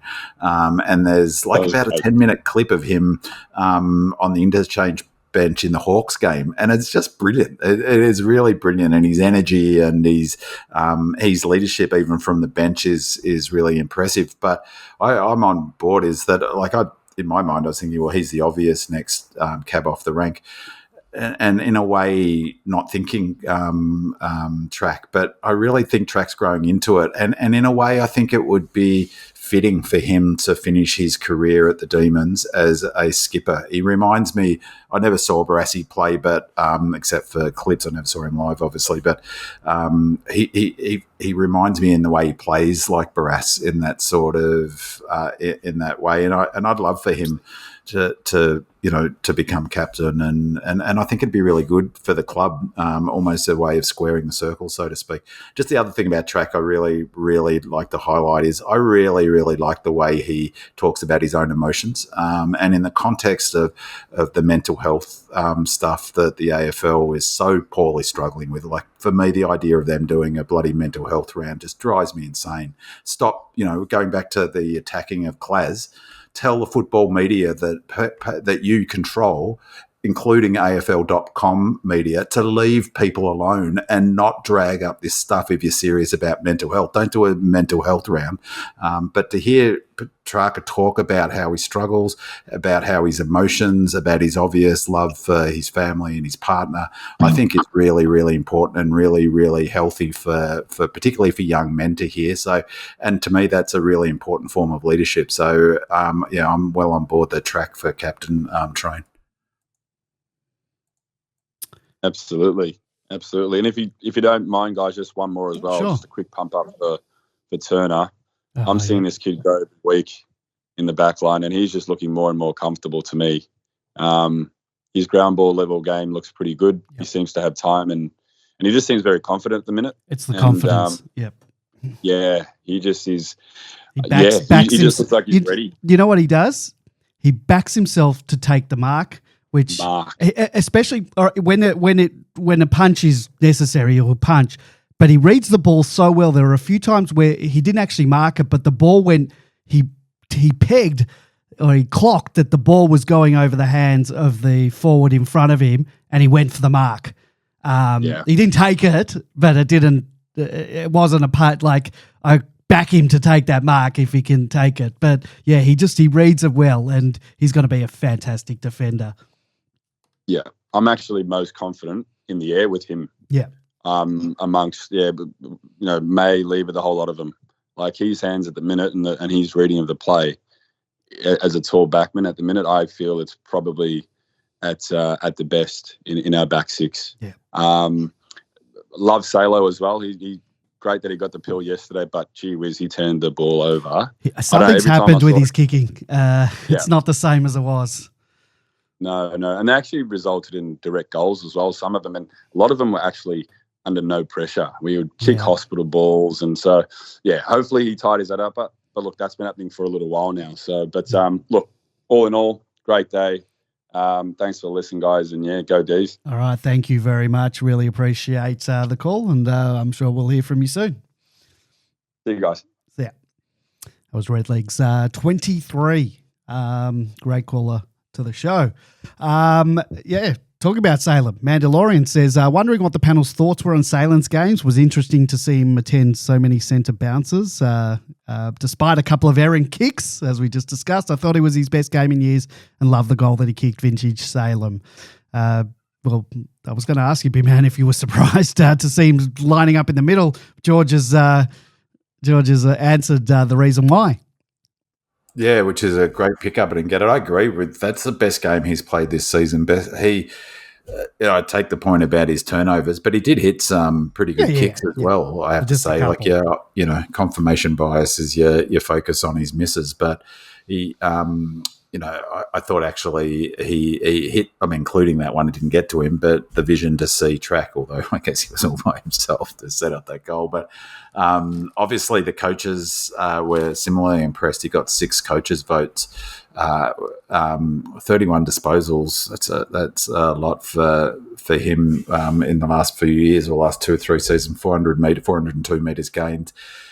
I thought he played really aggressively, really high. So I thought our defensive structure was brilliant, and the way we set the ground up, and the sort of combination of stretching the ground width-wise, but also pressing up and making it difficult. He was really quite an offensive weapon, and it wasn't just when he was tracking Heaney. He had 9 ground ball gets, 11 contested possessions, 4 times inside 50. So way of contrast, he had 4 inside 50s. Kozzy only had 3, despite having 21 centre bounce attendances, Koz.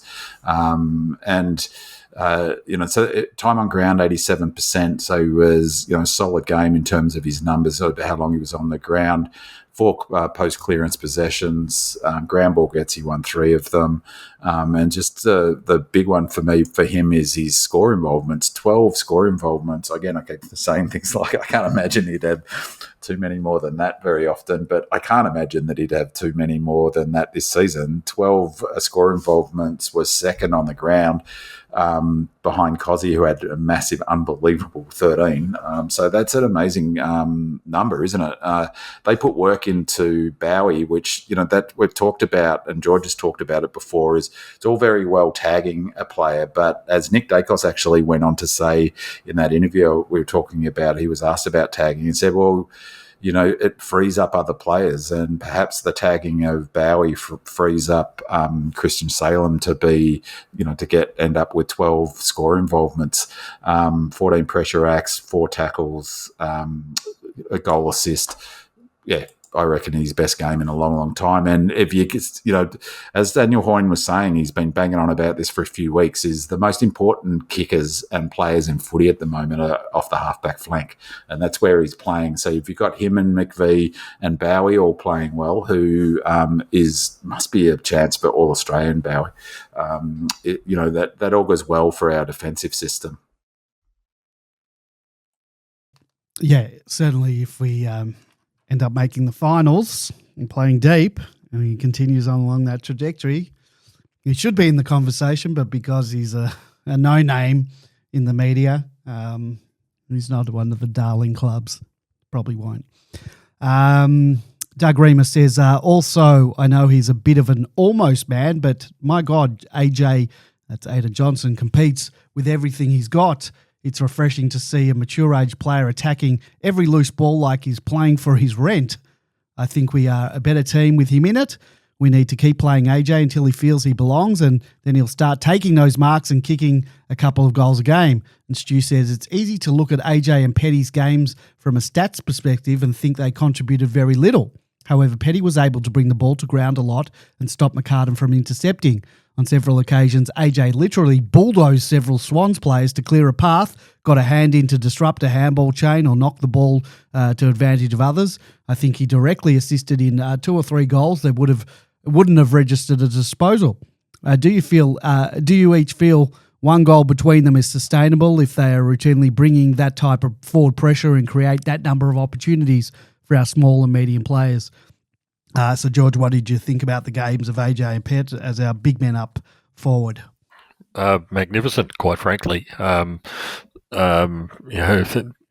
People just look at who's kicked the goals, and I think that was fantastic. Yeah. But certainly AJ was primarily responsible for 3 goals being scored for our team. Because he absolutely burst the pack apart that enabled the small forwards to be able to get those goals in the first place.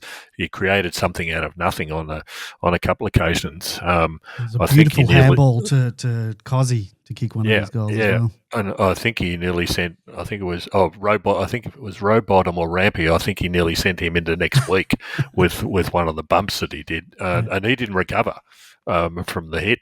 So you wonder why the opposition doesn't score. It's because one of their best defenders has still got stars in his eyes, so to speak, from being hit.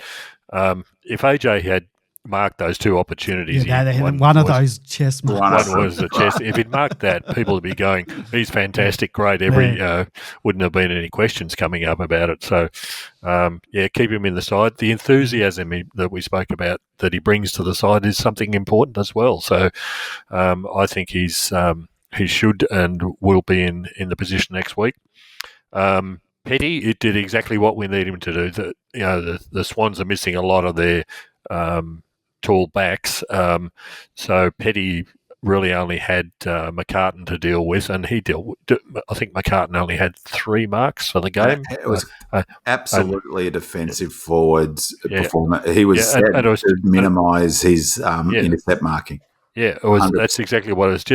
Just to compete once again, bring the ball to ground, and it wasn't surprising, and we got the talls doing exactly what the talls need to do. If you can't mark the ball, then bring it to ground and the opportunities open up for the smalls, and guess what? Our smalls scored the goals. So it's not just about who's got the bigger numbers on the scoreboard at the end. It's about the work that's put in to achieve those results. So both of those were fantastic. So I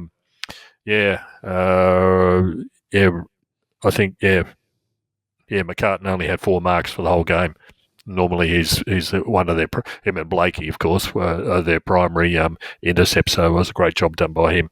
Yeah, and look, I think you're spot on, George. I just don't think you can underestimate the importance of key forwards bringing the ball to the ground. I think it's just people tend to underestimate how important it is. It's arguably the most important metric these days for key forwards is, 1, not allowing intercept marks, and 2, bringing it to ground in a way that allows your smalls and mediums to go to work.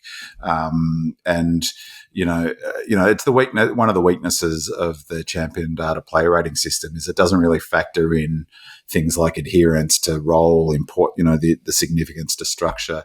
And I'd argue that Petty and Pets and AJ were both much more influential than their player ratings suggest. They were both way down the bottom of the player rating charts, but because it doesn't, it also doesn't factor in, George, the energy he brings. And again, one of the things about being so close to the action is it was amazing, the physicality. McCartan must have 10 kilos on Pets. Like, he's a big boy, big lad. And the amount of physicality, like the wrestling and the hits and the locking arms and that Petty and McCartan were doing the whole game was exhausting just to watch. And same with AJ. Like, you can just watching him up so close, like the way he smashes into contests was seriously something to see. You can hear them smashing in. Such a pity he didn't take that mark because it was a beautiful bit of play. I think it came straight out of the centre, didn't it? Maybe it was even Claz coming out of the centre and driving it down. So, and he had it, it was right there for him. So I just feel like a little bit I'd like to see, I think that there's a limit to how much, you can pick people for just their energy, I think. And I think Colt was, in that boat, is that you can't rely on just energy alone. So he needs to be kicking goals, I think. I mentioned before how actual little rucking he did. So, I think if he's going to stay in the team, he has to start clunking some of those marks. He's got to start kicking some goals, in addition to still bringing that energy, because he's not really going to, well, so far he's hardly been used in the ruck at all. So I feel like it's really him and JVR now for the same spot, because if he's only going to 15 ruck contests a match, then JVR can do that without sort of depleting his energy too much. I'd be happy we'll talk about it later, but I'd be happy, to be honest, as much as I love JVR and I think he's got a massive future. I can't believe people are down on him after a few sort of, bad games and back to the twos. That's what you go back to the twos for. But I'd be more than happy for AJ to get a good run at it, even if it's JVR's expense, get 2 or 3 games under his belt. I feel like if he can get a bit more confidence and clunk a couple of those marks and kicks them, it almost looks like he's trying out a bit too hard, if that makes sense. Yeah. If he can relax a little bit and not feel like his position's under threat each week, we might see the best of him. And he was a forward, 2-goal-a-game forward at 𝗟𝗶𝘀𝘁. He's not a great ruckman. I reckon JVR's a better ruckman. But I totally agree with what you said, George. His energy it's infectious just watching it, let alone playing with it. And just back to Redleg's point about, I think George mentioned it as well, the joy was palpable, wasn't it? It was great. The players were around each other. Kozzy was having fun. The whole energy was up and about. And AJ brings it, contributes to that. It's a great story as well. That's the other thing that's terrific. Ross Millen says there was much talk about McDonald's omission prior to the game. What did the panel make of it, and how did they assess Lever's performance? Do we think T-Mac will be back in the side this week? Now, Big Man, I know that you're a fan of T-Mac, as am I, but do you remember that pre-season function that we attended? We were chatting with someone. I'll leave out the name, and by the end of the conversation, the takeaway, it was pretty clear, assuming we had a full complement of defenders, May, Lever, and either Disco or Petty, depending who was playing forward or back. It would be T-Mac who would be the odd one out, and that according really to that Melbourne employee. That idea really challenged your view of the team, and at the time you couldn't see a world where T-Mac wasn't picked in defence. And since round 1, we haven't had both May and Lever on the park together. May missed round 1 and 2 and only returned in round 3, and Lever has been out since round 2. So T-Mac has been in the side, and in my opinion, he's undoubtedly been probably our best defender during that stretch. The fast forward to this week, Lever returns to join May and Disco. He had a very solid game in defence last week. And who gets omitted? T-Mac. He wasn't managed. At least that wasn't the language that was used. And sure, Marty and Logan McDonald are out, so maybe the matchups didn't demand an extra tool, giving the coaches the flexibility to rest T-Mac. But will he come back in this week? I'm not so sure. The mail that we picked up on that night might just be playing out now. And I know you're not thrilled with that and can't quite wrap your head around it, but here we are. What did you make of the decision? And do you think there's a path back into defence for T-Mac, barring injury, given this could be the coaching department's preferred setup? Well, it's funny you should say that, Andy, because I was hoping I would see that person again and go, see, I told you, you were wrong and I was right. But it took to round 11 and that person was right and I'm incorrect. Look, when I first heard it, I put on Demonland, like my first reaction is I posted straight away as soon as after I saw it, is like I thought it was insanely tough, like a really tough decision. And so, we don't know the ins and outs. So, selection's a bit, you've got to give, I've been critical of Goody's, say his continuing selection of Fritter. He's come good. I think, he's been brave with dropping JVR. And, so he's made some good calls. So my initial reaction was I thought, geez, that's really super tough on T-Mac. But when, in combination with a bit of time and also reading some really good posts on Demonland that sort of unpacked that a little bit, I shifted, not too long after that. And I thought that if Goody was asked, and I'm surprised I didn't hear it, I was sure he'd be asked about it, but I didn't hear him asked about it. My sense was his response would have been, well, it's flagged already that we need to manage our older players. That's number one. Number two, there was no real matchup because they'd lost. Amadi was out. Logan McDonald's been out. Francis was out, and so they were really struggling for height. So there was clearly a matchup problem. I don't see any world in which Goody, if Lever is fit and May is fit, that they don't get selected. Simple as that. Yeah. So, and then Disco, they're not playing four tools in defence. Again, not against the Swans, no. So not against this version of the Swans, with no Logan McDonald and no Amati, and no Francis to be able to push forward. I know he's a defender, but, gives them flexibility to move the tools around. That means that there was a short straw for a tall. So, to be honest, it comes down between Lever and T-Mac. And, if I was to put my, as much as I love T-Mac, if I was to put my hard-nosed hat on, so to speak, is Turner's the future. And he's got what T-Mac doesn't, or not to the same extent. I think T-Mac's been brilliant this year, but Turner's quicker, no doubt about it. He's actually surprisingly quick, Turner, and his lateral movement is unbelievably good for a big fella. He can turn, and you can see that play out the way he's taken in the last 2-3 weeks. Some fantastic marks running back with the flight of the ball. He took a beautiful one on the weekend as well. Just. Read it well. Yeah, ran back. That's right. Ran back and chest marking it. That speed, that's where T-Mac's going to struggle, is that if you don't need 4 talls, I think Turner's ahead of him because of his leg speed and his agility. I don't think Lever or May will ever play a game at Casey unless they're coming back from injury or they're close to retiring. I think T-Mac, unfortunately, is in that position as being the 4th tall, who's probably the one who's going to come out. And I think really in modern footy, the way footy is at the moment, and Pies are the perfect example of this, if you push up your defensive line high the way we did on the weekend a lot, and you create that wall and you're doing that, you need to have some players with serious leg speed to get back towards goal if the ball's turned over. And speed is super important. Foot speed is super important for defenders. And we've got McVie, we've got Windsor back there for that reason, both offensively and defensively, and who's the one I'm missing? Bowie's got pretty good wheels as well, and so you can't, if it comes down to leg speed, Turner's going to be picked ahead of him. So really, really tough. He'd be in our top 10 for the Bluey at this stage of the year, and he's getting dropped. To be honest, it's as much as I love T-Mac, it's a bloody good sign for the club that we're talking about, dropping a player who's in our top 10, in the Bluey. So will he come back in? I haven't actually looked. George has probably got a better handle on this. I haven't had a good look at the Saints lineup. It takes me till Thursday, Friday before I can turn my mind really properly to the next game. But I don't know, George, is there enough tools in the Saints team to ration? King's out, I think, at the moment. So no, I don't think they do have enough.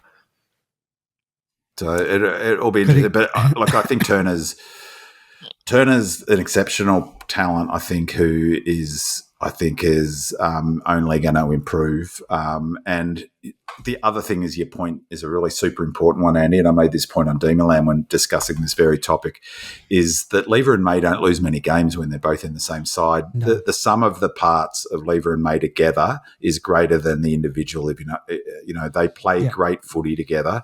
It's important they play together. So really it comes down to T-Mac or Turner, and I think Turner's got his nose in front. Can he be played forward, or is that ship sailed? Well, I think the pace is an issue up forward as well. They've got to work up hard at the ground. He's okay. I mean, his pace is not. It's not shocking. It's not. But his sort of lateral movement is not brilliant. No, I mean, of course they could try him up forward, but I honestly don't think our forward line is quite the problem. I mean, of course we've had challenges, but if we kick accurately, this season again, is like Tommy. He's an accurate kick for goal, but no, I can't see them wanting to disrupt the forward line to bring him up forward. All right, well, let's get into Casey. Casey Demons delivered a resounding 71-point victory over a struggling Northern Bullants outfit in round 9 of the VFL season at Genesis Steel Oval. The match was effectively over by half-time, with Casey building a 55-point lead on the back of relentless pressure, midfield dominance and efficient forward-line execution. Casey set the tone early, slamming on 5 goals while holding the Bullants scoreless in the first quarter. In the second, Casey's continued dominance saw the Demons surge to a 55-point lead at the main break. The onslaught continued in the third, with Casey kicking another 5 goals to the Bullants 1 point. with the game well in hand. Casey eased off in the last, allowing the Bull Ants to kick 6 late goals, but the damage had already been done. The victory, while comprehensive, came against a Northern Bull Ants side in crisis, winless in 2025, battling financial instability and low morale, a board upheaval and impending rebranding to the Preston Football Club for 2026 reflect deeper challenges. And the Bull Ants, once proud home ground, a community hub in decades past, now draws modest crowds and lacks the former passion that made it a feared venue. AFL listed talent was on full display with 16 affiliated players in Casey's side, contributing heavily to the result. The Demons controlled the midfield from the outset, driven by an elite ruck tandem and an industrious on-ball unit. Tom Campbell, 30 hitouts, 23 disposals, 9 clearances and a goal. And Will Varell, 28 hitouts, 17 disposals and 9 clearances, gave Casey first use of the ball. Riley Bonner, 34 disposals. Mitch Hardy, 33. Jack Billings, 31. 8 marks and a goal. Bailey Lowry, 27 and 2 goals. And Blake Howes, 25, were prolific throughout the middle. Matthew Jefferson had a breakout game with 5 goals, showcasing some improved aerial work and mobility. Tom Fullerton chipped in with 3 goals, and Jacob Van Rooyen added 2 goals, 13 marks and 19 disposals, playing a dynamic high forward role. Other goal kickers included Laurie Tu, Woden, Srak, if that's how you say his name, Henderson, Billings and Campbell, 1 each. Tajwa Woden, 21 disposals and a goal. Jack Henderson, 15 disposals, 10 tackles. Kynan Brown, 19 disposals and 4 tackles, also made solid contributions. And Jed Adams held firm in defence, while Ollie Seston, Colton Tolstrom and Luke Kenfield and Ricky Mentha all contributed around the ground. George, did you see any of it? Yeah, watch the game. It's difficult to take anything away from the game because the opposition were just so poor. It was, you hear the description of witches' hats. That's exactly what it was like in this game, unfortunately. To give you an idea about the quality of the opposition, for Casey, a 19-year-old Tyson Srook in his very first game had 21 disposals. That's sort of unheard of. He barely, doesn't make the team in the first place, and yet he can get 21 disposals in that game. So it wasn't surprising that, we had multiple players with over 30 possessions. Tom Campbell had an absolute party in the middle with what he was doing in the ruck and around the ground. Jeffo, 5 goals, Fullerton, 3 goals.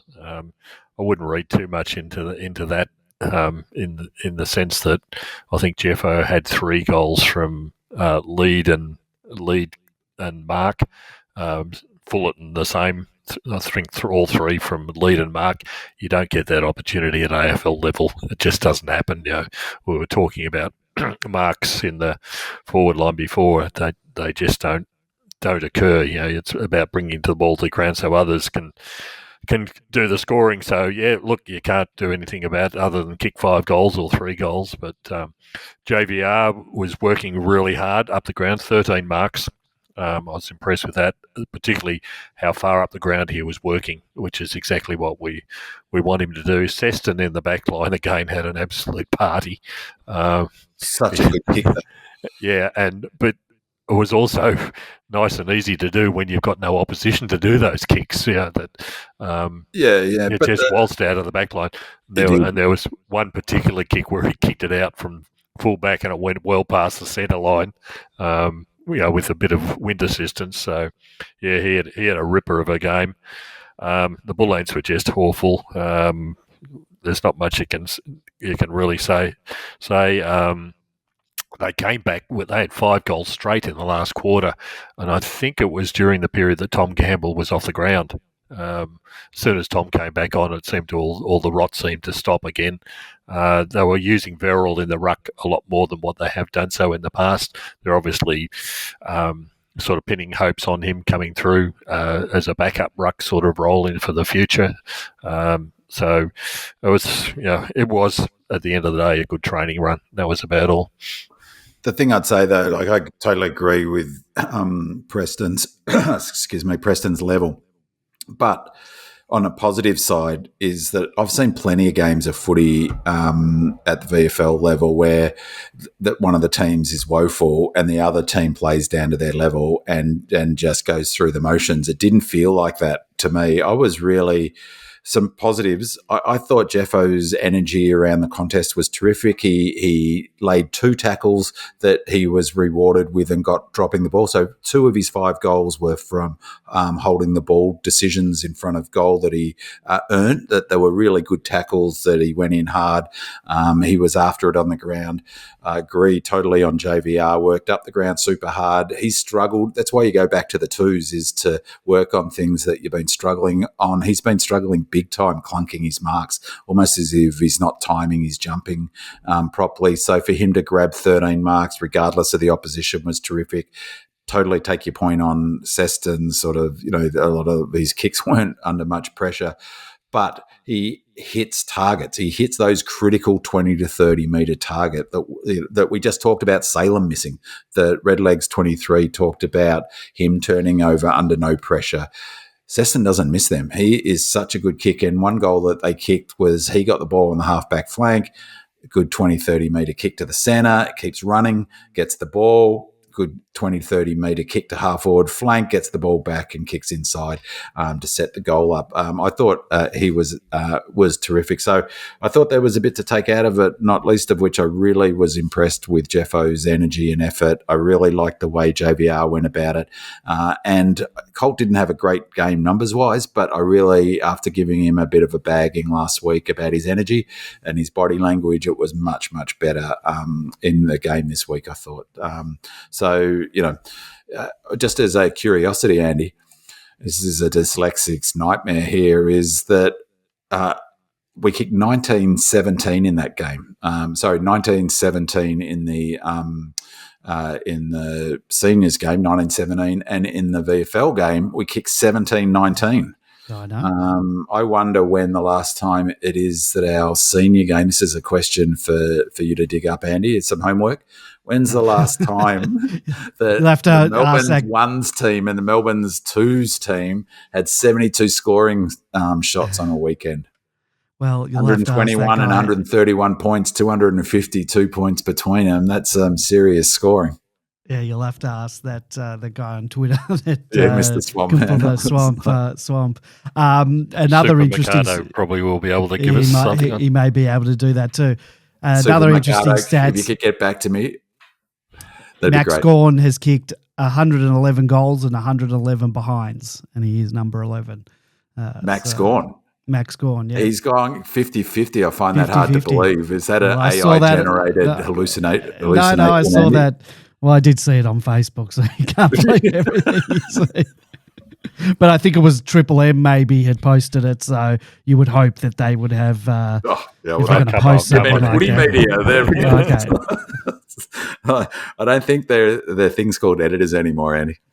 I know. All right, I'll take it back. If someone can, actually, AFL tables will tell me exactly what whether that is correct or not. I think it's actually 111 goals, 111 points, and 111 on the full. I didn't count on the full jumper number points. 11. And jumper number 11. Yeah. Well, he started 37, so he has, prior to this, did he kick 1-1 this week? He didn't kick any goal, did he? He did kick a goal, the first goal. That's right. I hadn't got to the ground then. And so it was well, there you go. Who's the supporter now? Wow, Getting to the the West game late. Owner bus. I had to get a bus out of the blue. Bloody hell. He was on 110, I think, prior to this week. So he definitely, he kicked a point as well. He kicked that one from outside 50. That looked good off the boot and then just didn't quite get there. All right, let's get into our changes for this week. Jack Viney has now missed 3 games due to ongoing concussion symptoms from the knock he received in the match against the Eagles in round 8. And let's hope those symptoms have subsided and the only headaches is a selection headache when figuring out who to drop from an emphatic 53-point win. Charlie Spargo copped a knock in a vicious collision with Swans captain Callum Mills, who only got 1 week for that one. So let's hope Charlie's all right. He was later sent from the ground. Was he sent by the umpires to test for concussion? I couldn't work that out. Yes, but they called down to the ground. Yeah, the AFL. Yeah, the doctor. Oh, the AFL doctor. They can call. Yes, can call, and they stopped, and because the doctor, there's been problems where the doctor can't get the attention of the players and all the umpires. Oh, that's all right. And you can hear on the replay, you can hear one of the umpires saying HIA test. So was there any confusion post match about whether he was subbed out for the concussion or as a result of the knock, didn't or get just past his HIA test, so he's right to go. His shoulder was injured. That was the injury. Yeah. So, but they immediately subbed him. That's what Goody said in the presser. If he's going to be 20 minutes, test. Yeah. So, he could be sidelined for the clash against the Saints with that shoulder injury. So some of our posters have some questions regarding selection that you boys can ponder when you talk about your changes. And Wells 11 says, strange question to ask as 𝗍ine is a gun, but the mix in the middle looks so good at the moment with Rivers and Kozzy and Oliver firing again. How can we bring him back in and keep the synergy? Witch's Hat says, assuming 𝗍𝗀 is unavailable and 𝗍ine is available, does Jack come in and play that role? The Endy's Nye asks, will we benefit from playing AJ up north? Are we in a position to rest anyone/develop others? Should we be pushing our best team each week to try and recover percentage lost in the early season? And if so, are we able to see the most exciting D since 2021? Monocular says, 𝗍𝗀 offered little apart from one good tackle before being subbed. Sharp took his chance as well with pace, pressure and 2 goals. If 𝗍𝗀 is concussed, could this be the answer to the ongoing dilemma? And I think he means the ongoing 𝗍𝗀 dilemma. And also from Monocular says, was Lever hobbling in the last few minutes? If so, is T-Mac ready to come back in? So, George, followed by Big Man, your changes for this week. Firstly, to go to Monocular's observation, yes, Lever was, and I don't know. Made a glass. So, it really didn't look good. It was only a couple of minutes before the end. He was running back into defence and he made one of those motions that you see like when guys do their hamstrings. Or he then ran flat out for it. Yeah, so whether it was the ankle or something happening, but he just pulled up really quickly and then played out the few remaining minutes of the game. But you sort of, given that he's just come back from all that ankle surgery, was something going on there. So I guarantee you we won't hear anything all week and then he won't be picked or he'll be away with he was fine. He was asked in the presser and said, how many times have we heard that? And then they pull out 2 minutes before the game. 4-6. Yeah.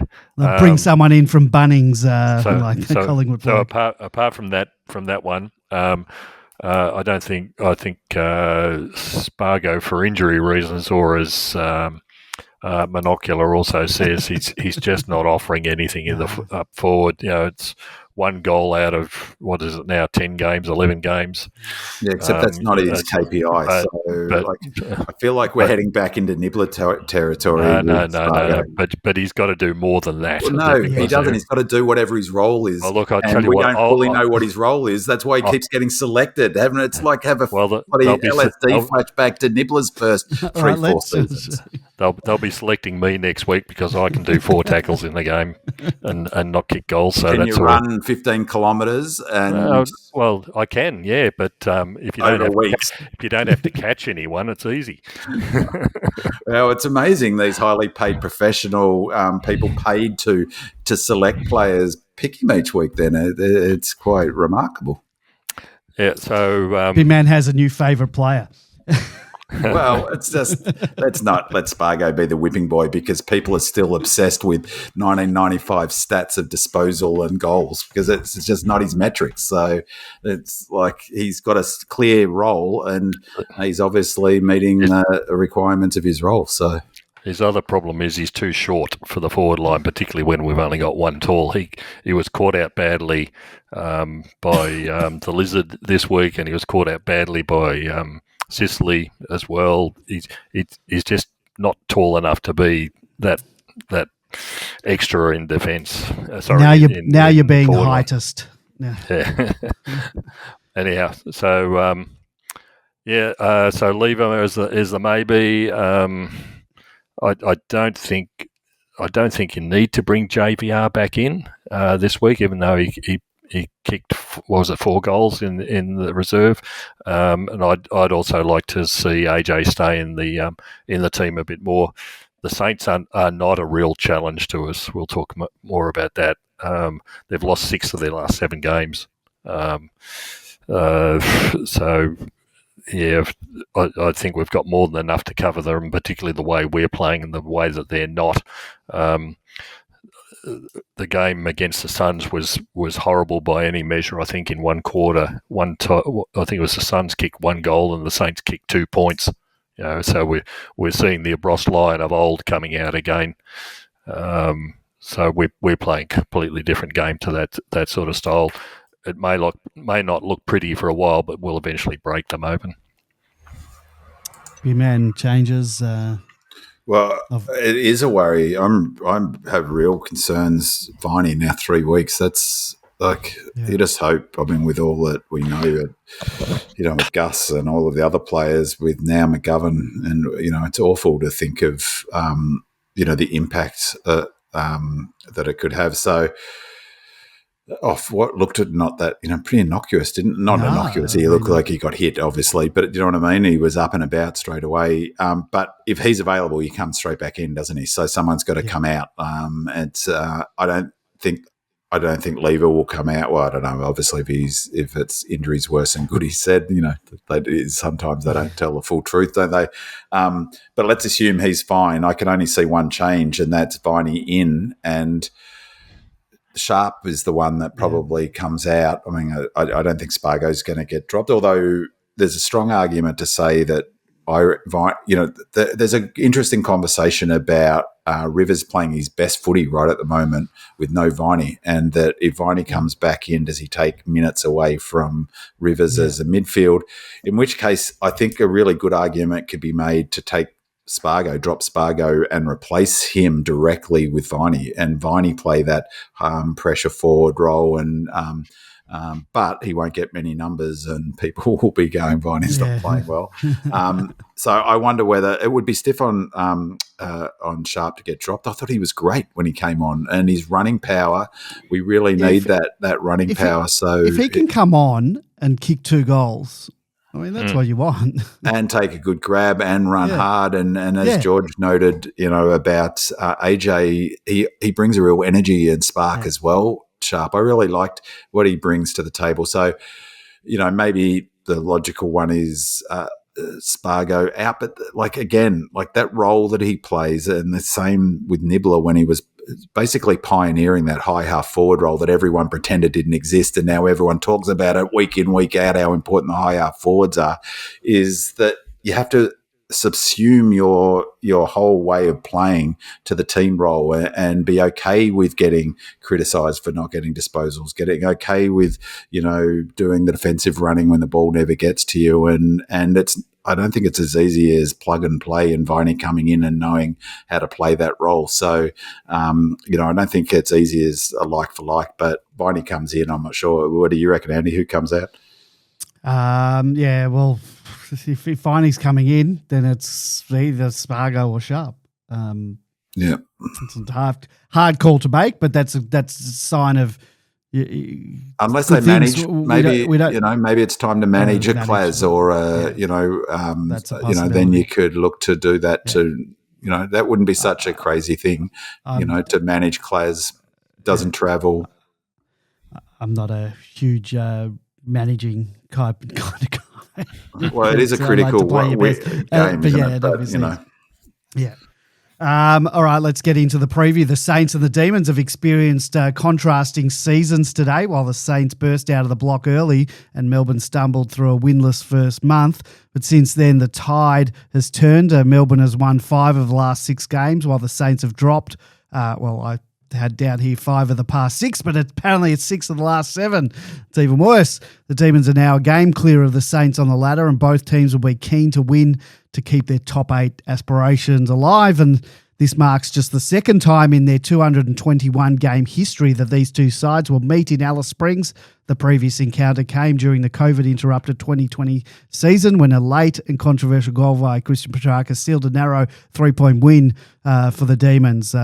Bin Man, followed by George, your preview for this all-important match for both teams. It is a really important match for us to, if we win this, roll into Collingwood. The club will be absolutely desperate for that to be for. Is it our? It's our home game, isn't it? It's our home game this year. Yeah, so it's a massive big, really important. I heard we're 20,000 down on membership or some. Such so no surprise. This is massive then for their coffers. So it's a huge game. George is right. I mean, Saints, it's hard. Just be hard work being a Saints fan. I'm just looking at like their numbers in terms of their rankings. In the basic rankings on FootyWire, they've only got 4 high rankings: 4th in tackles per game, 5th in least opponent handballs per game. Were useless that one is. 2nd in least opponent clangers per game, and 2nd in team to opponent clangers per game. And that's it in terms of their high ranking. And they've got 17th in hitouts per game, 13th in inside 50s per game. So that really points to last year. What they were doing well was transitioning fast from the half-back flank. They've completely lost that ability to move the ball from the back half, except in 1 or 2 games this season. But otherwise, they've been super dour. The 17th in team hit out. So, Maxi obviously, and that's even with Marshall playing. My worry about this game, to be honest, is that the 5th in stoppage clearances, 4th in, so they're 2nd in opponent metres per game. My worry is the approach Lyon will take, and I suspect Lyon will try to turn this into just a dour flood back, get numbers behind the ball, basically try to strangle the life out of it, which is hard to get up against and play against. So I suspect that's what's going to happen. They'll look to take away our ball movement. We don't want it to become an arm wrestle and just a contested territory slog. I think really important will be to take our chances. That ground, apparently a fair bit of rain fell. And remember against, was it the Giants, wasn't it? GWS, yep. Yeah, it was water, or was it another game where it had really been raining a lot, but it wasn't just that, it was cold as well, unseasonable or 100-year cold. Well, I was thinking actually even last year, wasn't the Giants last year, was it? Giants was 23. Last year was, you don't want to remember the game from last year. That was Fremantle. Yeah, right. So hopefully the weather's going to be all right, because I think, to be honest, I think what's going to be really important, and makes me scared just to say it, is that we take our chances early on and take the game away from them, because Lyon will coach this to, if he can, a 0-0 draw. And that's how I expect the game to go. It's crucial for the Saints to win, and I think the only way they can win it is to play that way. If they try to play a shootout match against us, I think we'll roll over the top of them and win handsomely. If they play an arm wrestle, if they're in it at 3/4 time, who knows? So it's got danger game written all over it, this game. That's why we've got to kick straight. That's George. Yeah, that's basically it. I think Lyon can only coach us one way in any case. It's trying to stifle the opposition to the nth degree. Their kicking was as bad as ours last week. They kicked 8 goals, 13 or something ridiculous. But the trouble was, as I said, I think it was in the 2nd or 3rd quarter, they only kicked 1 goal 6 or something ridiculous. So they're playing a pretty bloody uninspiring brand of footy too. And you're not going to get high scores with the way that Lyon plays. That's the way he's always coached these sort of sides. Nasiah Wanganeen Miller is obviously their best player and the one that you need to keep an eye on. Do not let him run freely at all. He's their version of Kozzy. They've got some reasonable grunt players in the middle in Steele and Sinclair that they're using in the middle a lot more. And Marshall always provides. Marshall's actually improving progressively each season as a ruck. Takes some really good, strong contested marks around the ground as well as rucking well. So Max will have his job cut out with him, but they haven't got a strong forward line. They depend on these opportunists like Owens and that to kick their goals. Which is ironic, seeing they've got what's his name, the fellow who plays for Collingwood now. who's Membry, who's best is in there starting 22 week in, week out, and they're arguably one of the top 4 teams around at the moment. He couldn't get, St Kilda gave him away. Yeah. So the other thing about St Kilda, just as by the by, only 13,000 people turned up for that game the other day. That's people give Melbourne a whack for our crowds. Unfairly, no one says boo. They gloss over it. So I guarantee you get commented on it. It was funny because Hardwick, it was a great sledge. He was asked about that stupid comment by Lyon about the Suns being nepo babies. And Hardwick clapped back with, well, you should just worry about getting your house in order and getting more than 13,000 people to a game of footy. There was the Richmond in him coming out. Yeah, there was a Richmond in him. And to that ground, he hates that ground. All right. I think we're going to leave it there for tonight. We'll be back next week to break down our round, round 12 match against the Saints in Alice Springs. If you want to listen to the show live as it happens, please head on over to Demonland.com on Monday night at 8 p.m. And I forgot to mention, we do have a special guest, and no one's probably listening to the outro now. We've got a special guest next week, Jeff White. He's going to join us on the show. I've got to speak to him just to arrange it all. And we'll have a chat to him about his I don't know. We'll find out if it's his company, what's involved in it. First Use, so check it out on YouTube. He does a great breakdown of a lot of the ruck jewels, and we'll ask him all about it. And did a particularly great one. If you haven't seen it, check it out. Breakdown, half an hour. It's fantastic of some of the structures and the way that we basically the way that we beat with a focus on the last quarter, the way we pulled apart Brisbane. Really excellent, really terrific, and well worth watching. So that's something. I can't wait for that. Andy, good get, mate. Yeah. All right. Well, thank you to our 5-star reviewers on Apple Podcasts. Thank you to Sarah the Jackal, and thank you to our caller, Redlegs23. Another fantastic call. And your questions and comments, they form an integral part of this show. So thank you to our Demonland posters who submitted questions and comments. Thank you to Spirit of Norm Smith, Go Lordy, D-Rev, MPC, Monocular, Leave It to Diva, Scroll, Lazy, D-Minion, Roastar, Jane02, Smurf, Mandalorian, Doug Reamer, Stu, Ross Millen, Wells11, Witch's Hat, Delightful Play, Ruse 2, Red and Bluebeard, Go D's and Singer. And thank you to my co-hosts, George and Bigman. Wonderful job as always. And thank you to you, our loyal listeners. Don't forget to leave us a 5-star review and a comment on Apple Podcasts, and we'll read it out and give you a shout out on the show. Go Demons. Go Red Leggers. Come on, Demons. Come on, Demons.